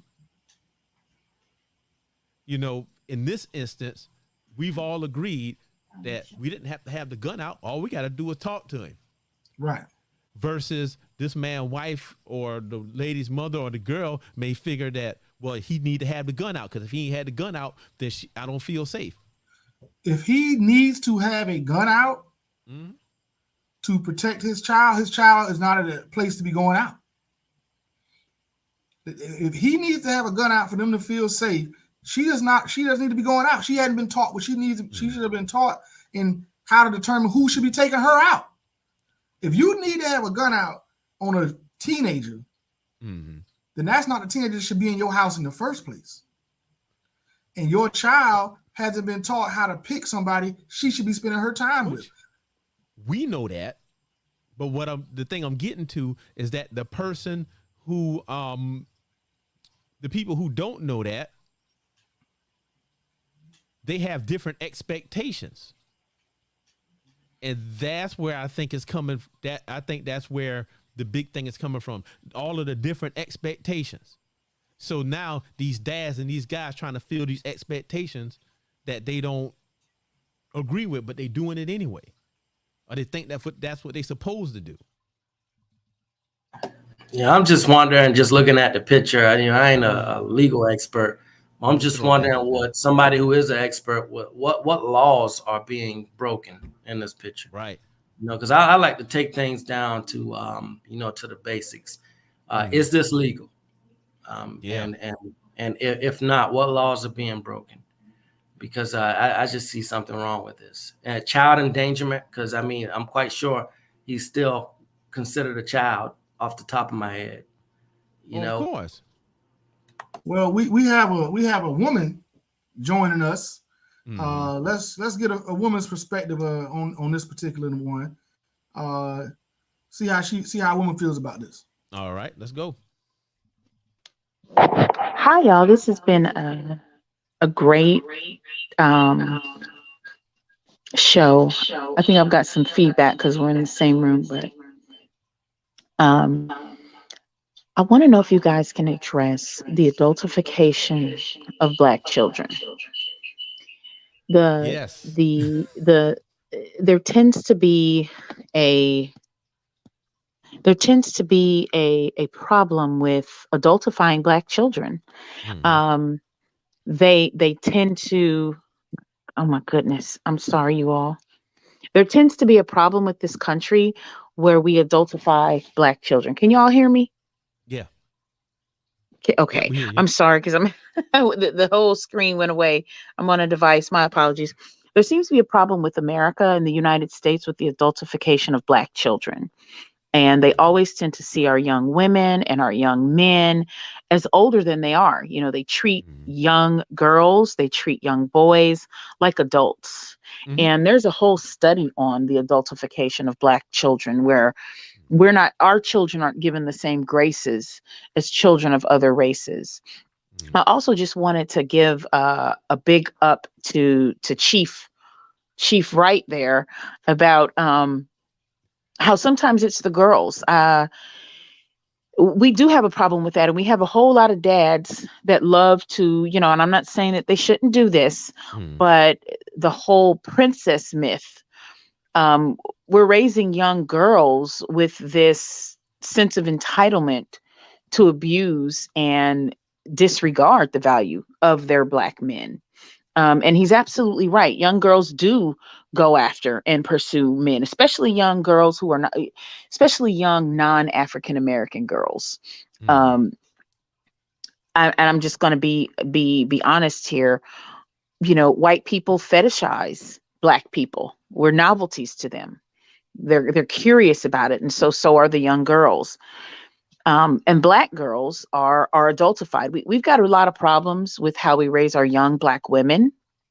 And they're, this I could care less about the child's father. All of that plays into it. But then we've got this other extreme where we're spoiling our girls so rotten, they're not suitable mates by the time they become older, because they believe that the world revolves around them, because we put them on such high pedestals without giving them a realistic view about what it means to have grace and class as a woman, what it means to be humble, what it means to be beautiful yet not haughty. And we teach them that they can do no wrong, but if a man does anything wrong, then they're wrong. We don't teach women that here are the inappropriate things you might possibly do as a woman that you shouldn't. We just tell them you're right, you're right, you're right, you're beautiful, you're smart, you're this, you're the best, you're my princess. Then they go out in the world and make a mess of life. And the problem with all of that is any one extreme, teaching our boys one thing, the adultification of our children, teaching our girls one extreme, that is not teaching them how to thrive and survive in this nation, which still unfortunately is dominated by principles and virtues of white supremacy. We're not teaching them, how to be safe and how to unconditionally love and respect one another. But I'd love to hear you all address some of the problems with the adultification of Black children, because one thing that I know for certain as I work in racial equity is Black people are the victims of racism and a white supremacist nation and society. We can't solve anything that we're the victim of. So while we can have all these conversations and say we should do this and not that, what are the root causes of all of this, and how do we address it? How do we get around I would have said such and such to that father for pointing his gun, and perhaps the girl pursued him, like we're just seeing him, we're just viewing him as the potential aggressor, but she could be the aggressor. And we know this is true. There's been a ton of false rape allegations. There are tons of false rape allegations out there, tons of false domestic violence allegations out there, but you will be canceled if you dare suggest that a woman is lying. The problem with all of this is that we're still working in a system and a society built on the tenets of white supremacy. So how do we fix that, solve that, and work around that? That's my question for all of you. That's a good one. I think I brought that up before too. We might have read the same study, and I don't remember what it was, about the adultification of children. And it's happening before our eyes. If you look at the clothes that they wear, the clothes have turned from kids' clothes to miniature adult clothes, at least for the girls. And that's a big issue. Also, I think that it works the other way conversely with boys, because we see them as more than what they are. And like Gus said, it's because, their stature, how their size, how their voice sounds. So we automatically put them into that. And I think we just have to be aware of our biases. And that's the hard part, because it goes to each individual. Like, you have to be aware that, okay, this is the kid, this is the kid, this is the kid. And for me, I see them every day. It's kids in that school my size. It's kids that I look at, they look like grown men.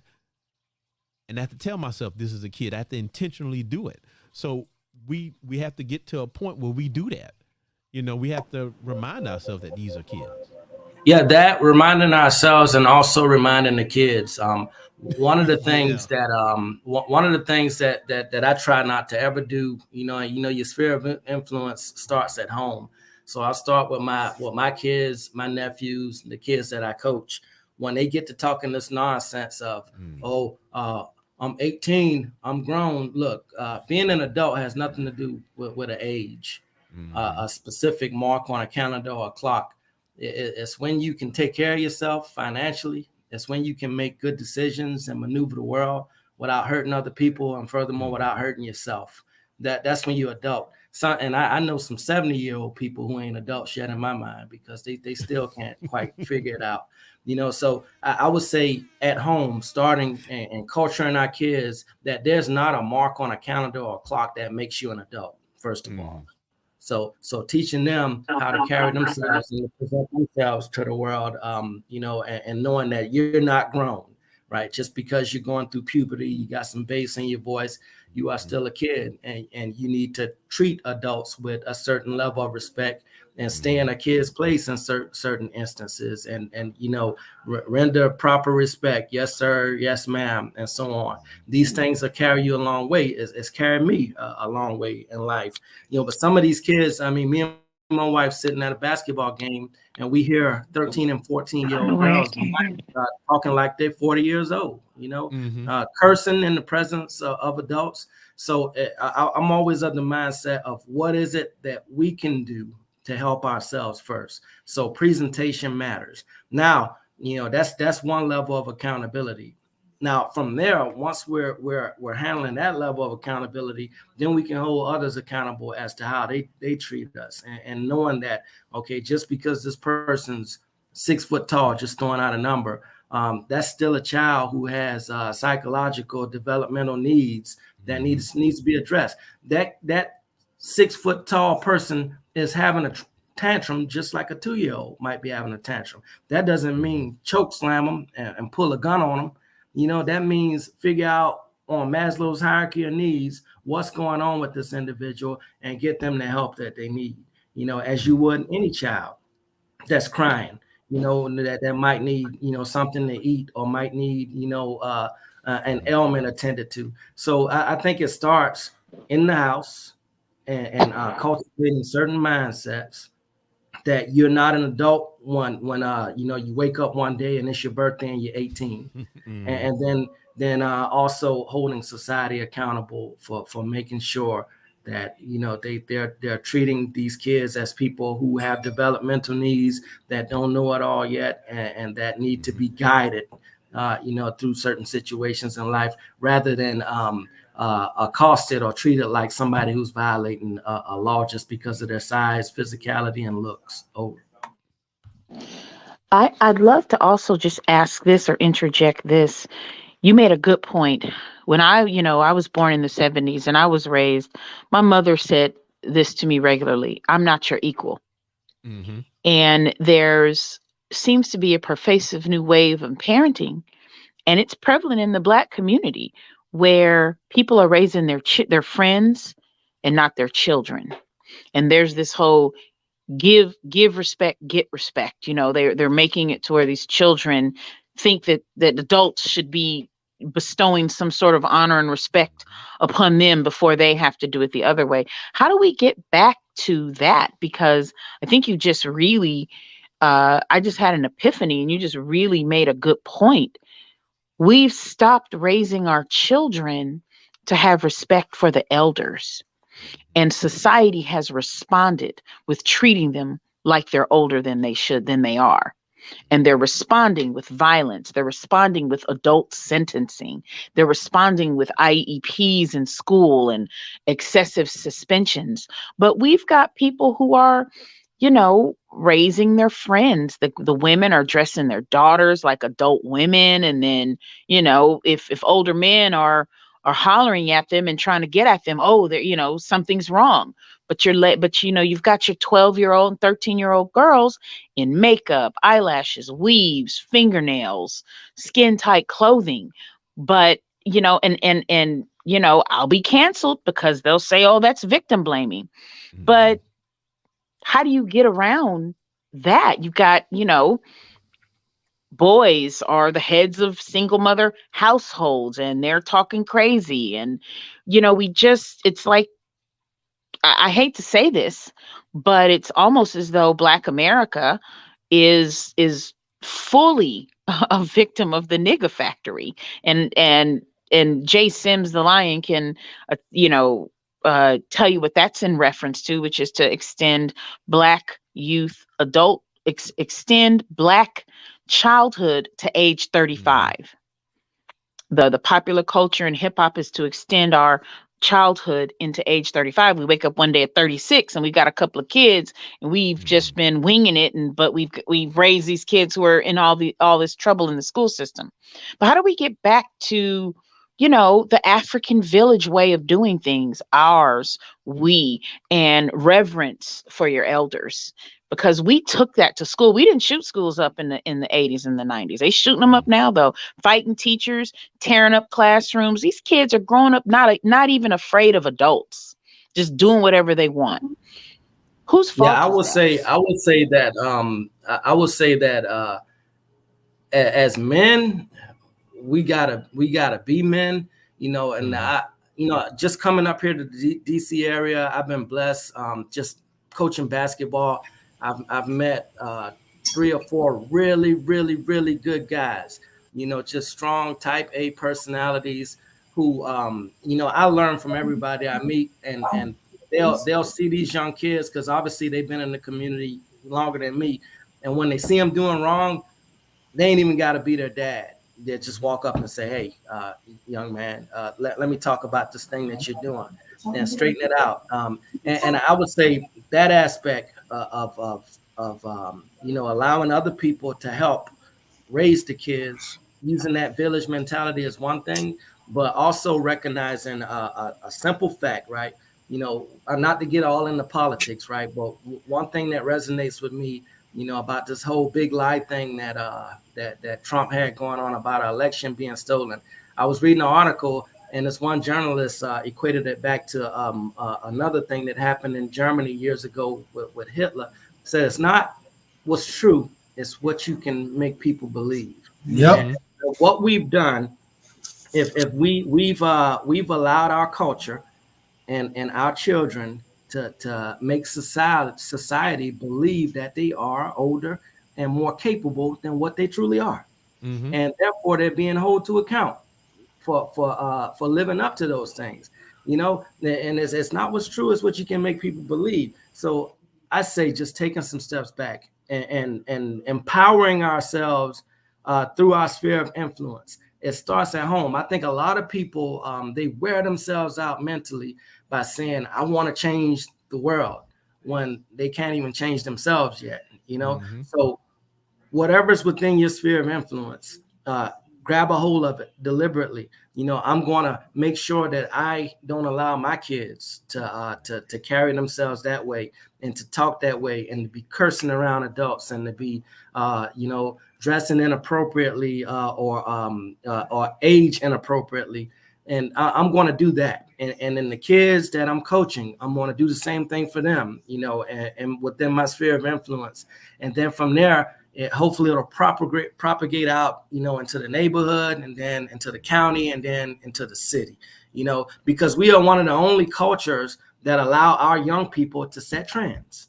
We got some of these crazy rappers, just going on and on and on about all kind of stuff. And now they got this thing going where everybody wants to die and become a whatever it is Tupac became. I'm like, why would you want to die and you ain't even live yet? We allow our young people to set trends, whereas they don't even know anything yet. And they'll look at older people, like us, and say, oh, that guy's corny. Like, dude, making 6 figures ain't corny to me. I really ain't struggling, and so I'm wondering why we allow that, and why we're not more stern with our kids and telling them what they should be doing in certain instances, rather than the other way around. Well, I think when you said something, you said deliberately. I think that's something we don't do. We don't parent intentionally, which can be seen by the fact that we have children without intention, because we don't get married before we have children. We don't have strong relationships before we have children. We go out on one-night stands and produce children, and then we just try to raise them. We aren't living an intentional life, which means if you don't live intentional life in your own family units, and back to what Andre was saying earlier about the family as a business, you don't take care of the business of family up front as our individual families, then of course we're allowing society to raise our children and raise our and dictate to our community the things we want.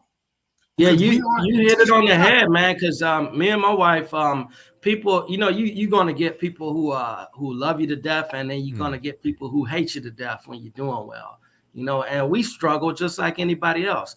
But I think we're prospering also. But the funny part about it is exactly what you said. Everything is intentional. When we say, okay, Oh, good job. Tisha just graduated. You know, she finished her degree. We talked about that 10 years ago. She said she was going to, and she intentionally did. It's not haphazard. You know, it's with intent. You know, my daughter graduates college next year. She was told to do that. You know, you will graduate. That's no getting around that. You will graduate. You know, you have to. You got no freaking choice. Same thing with my son. You will go to college. You will graduate, and you will be respectful when you're out in the streets. And it's just certain things that just will not be tolerated. And I think that we have allowed ourselves to be hoodwinked in certain ways. Like, I'm gonna tell you something. My mama used to get the belt and whoop my behind if I did something wrong. And I'd be doggone if I made a mistake and said, I'm gonna tell on you, it's child abuse. You know, and we have allowed people to tell us how to chastise our kids. You know, and I'll tell you right now, somebody can say, oh, you admitting child abuse. If my kids mess up, I'm gonna get the belt and I'm gonna whoop their behinds too. Because you know, if it's a problem with me doing it, why is it okay for the cops to choke hold them and beat the crap out of them? You know, and we got to discipline our kids, and we're doing it from a place of love. You know, you got to discipline them. You got to keep a kid in a kid's place, and you got to be the grown up. You can't play with your kids. You can't be friends with your kids. There have to be lines drawn, and they got to know that other adults are adults also. And yes, respect is earned, because I disagree with respect adults just because of the sole fact that they are adults, because there are some nasty people out there that you should just walk away from. You know, you should walk away from, and they'll do and say things to provoke children, which you shouldn't do. And I know you know what, Rev and Doc, you know the Bible better than I do. You shouldn't provoke people, but there are some people who will provoke a child to be disrespectful because they're talking to them in a certain kind of way. But I will say that letting these kids just run feral and do whatever they want to do just because they can is the wrong answer. And we got to be deliberate, and we got to discipline them. You know, I see, this is why I always invite you, Gus, because you know I always invite you for this reason. So here's the thing, and this is how I know that some things are right. I drew out this whole thing, 3-dimensional family change model. And what it was exactly what you said. I did this probably 5 years ago. And you said the word sphere of influence and intentionality. And those are the same things I put in the model. And what the model is think about a coordinate plane, x-axis, y-axis. At the origin point is the man. Right. Now, on the x-axis, you have his immediate family. Right next to him at point 1 may be his wife. Point 2 may be his children, and so on and so forth.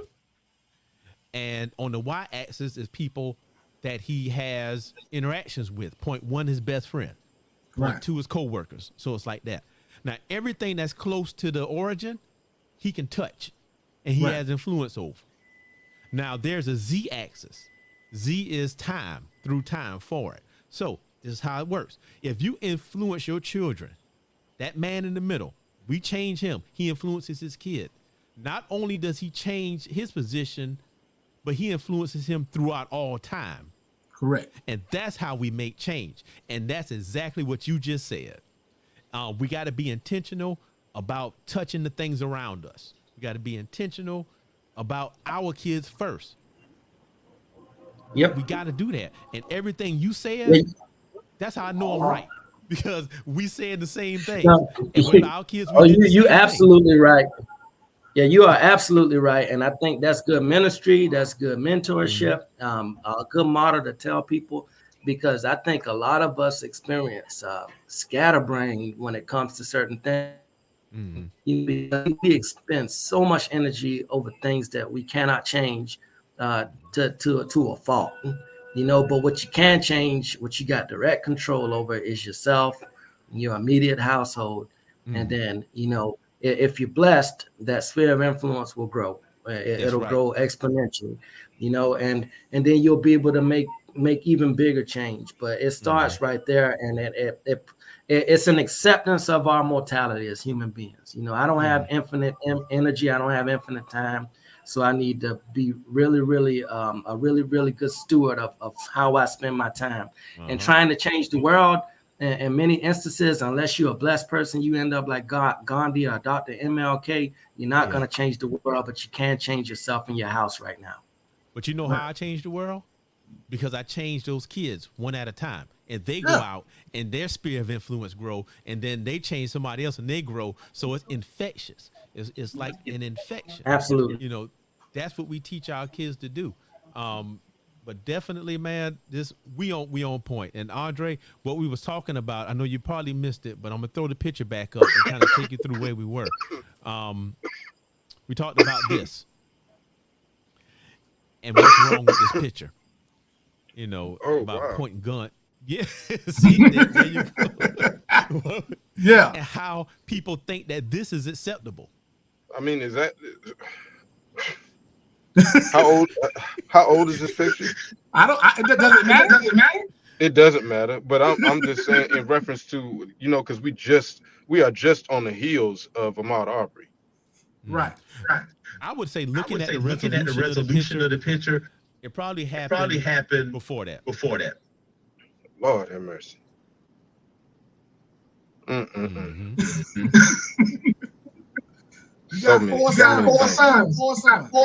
So many things, and not one of them would have been in no picture like that.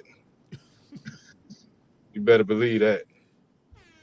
Not coming from the Largent household. No, sir.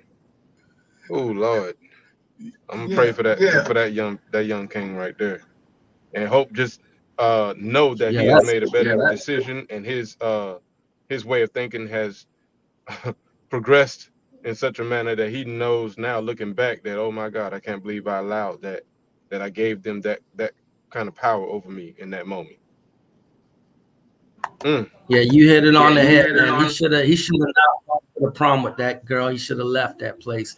Because, man, you look in the history books or go to the African American Museum, and you see people making a mockery of Black people like this throughout time. And this don't look any different than those people putting chains on slaves' necks and just parading them through town as a show of force. And this is something that we gotta hold folks accountable for. And I hope and pray that the parents of that kid went and pressed charges. And if they haven't, I'm quite sure, even if this picture is a couple years old, I don't know what the statute of limitation is. They should still go and press charges, because my thing is this right here. When you allow somebody to violate you, and you say, well, I'm not going to worry about it, I'm not going to press no charges, then you are setting the stage for them to violate the next person. And even if it didn't bother you that much, you have to think about your fellow. You got to think about your fellow person, and you need to hold these people accountable, because I guarantee you, most of the people that finally get caught doing crap, whether it be rape or whether it be this type of situation, they did it before. And for us to let that slide, all you're going to do is just empower this guy, embolden this guy to continue to do this, because we don't care enough about our kids to try to prosecute them for it. Okay, my fact checker just let me know that picture's from 2018. Pre-pandemic.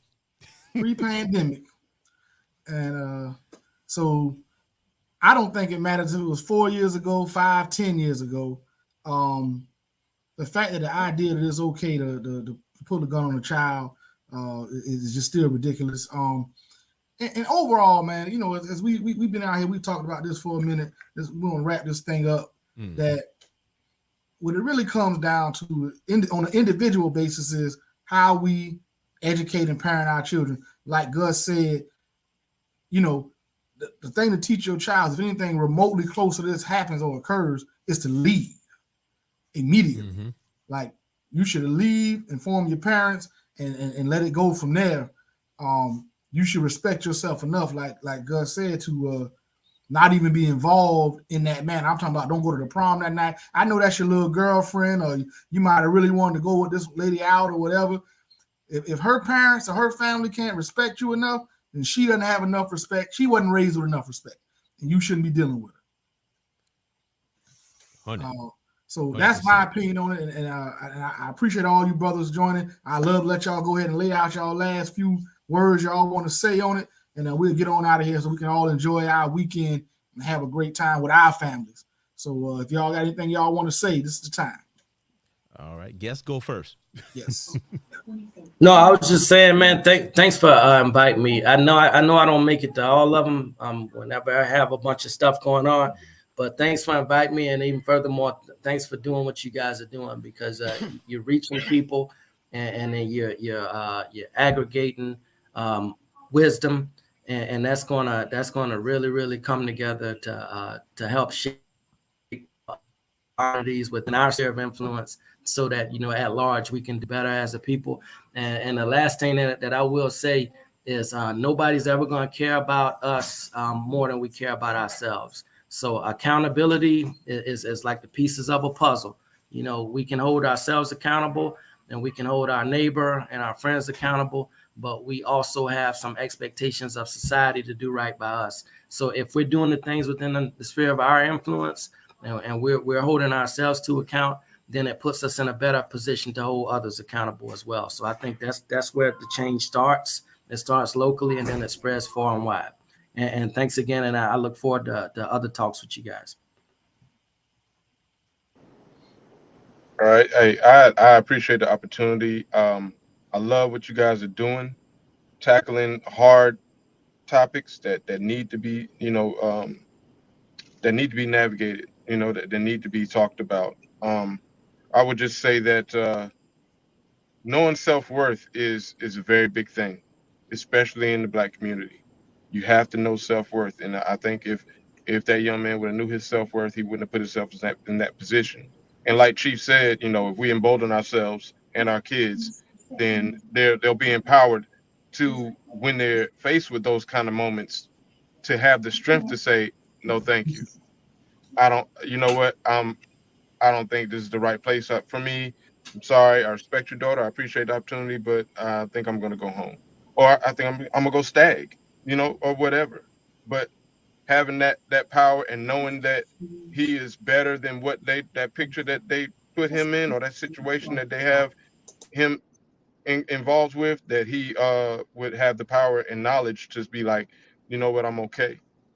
And the last thing, the mantra in my book, and the thing that the family always says is to know your roots and share your truth. That is in the bottom of every one of my business cards. It's the theme throughout all of the books that are coming, and that book. And I think that speaks volumes into what we're trying to do as a whole. Perfect. So, well, I guess I'll go ahead and go. All this has been time well spent, and I'll say to both of you, y'all always welcome, always. And I understand, I might send the link, put the link up. You come if you can. If you can't, then hey, it's all good. But it's always a good time when we get together, because I think we learn and grow from one another, and we also validate one another, because it's interesting that it's not like the same viewpoint, but the things that we might have said in the past that the other person is saying now. And it's like we touch and agree that that's verification for me that, hey, I'm on the right track. And in terms of this, I think that we have to, as men, as fathers, not let people who are not fathers dictate what is proper and correct. We set the tone for that, not them. It's like being at a job. You're at a job, and the workers don't tell the manager how to set up the schedule. The workers don't tell people how to do stuff. So we can't let, even if it's people that we love, we can't let them dictate how we handle these issues. We can't let society dictate how we handle these issues, just because that's the way it's always been done. We got to get a new look at things and look at it from a perspective of, is this right? Is this right? So yeah, with that, that's all I got. So I'm gonna turn it over to the Lion. I'm gonna go ahead and close this thing out. First off, Doc, you just said a mouthful with that. We as fathers cannot allow others to dictate. That's why we got to have more conversations just like this. Us as black men and black fathers together, and we decide the way we want our community to go, and where we want our boys to be treated.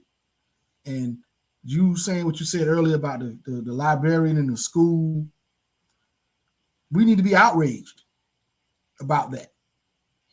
We need to be at the school. That's enlightening me that I need to be at the school figuring out what books are available to my child. Who's buying the books for my child? I mean, fortunately, I'm in a position to purchase the books I want him to have, to put the money in his pocket to purchase the books he wants to have. Everyone is not as blessed, especially in the community I live in, where I know the majority of the community is what they classify as underprivileged, underserved community. And I it's my responsibility, I feel, as a person who's not in that position, to speak on others' behalf, because the better each black boy does, the better it is for all of us. Because one day we're gonna be old men, and it'll be these young men making sure we have the things we need. So it is our responsibility, even if it's just to take care of ourselves. And I just want to thank both you gentlemen for joining us today. I want to thank Alicia for coming on and giving us a woman's perspective. And just overall, man, I appreciate y'all joining us and being a part of this. We're trying to grow something here. Everyone out there listening, join us Thursday nights for the Book of Man book study. Saturday for Saturday Conversation, and coming soon, the Lions Den. We're going to have a little bit lighter take on some things.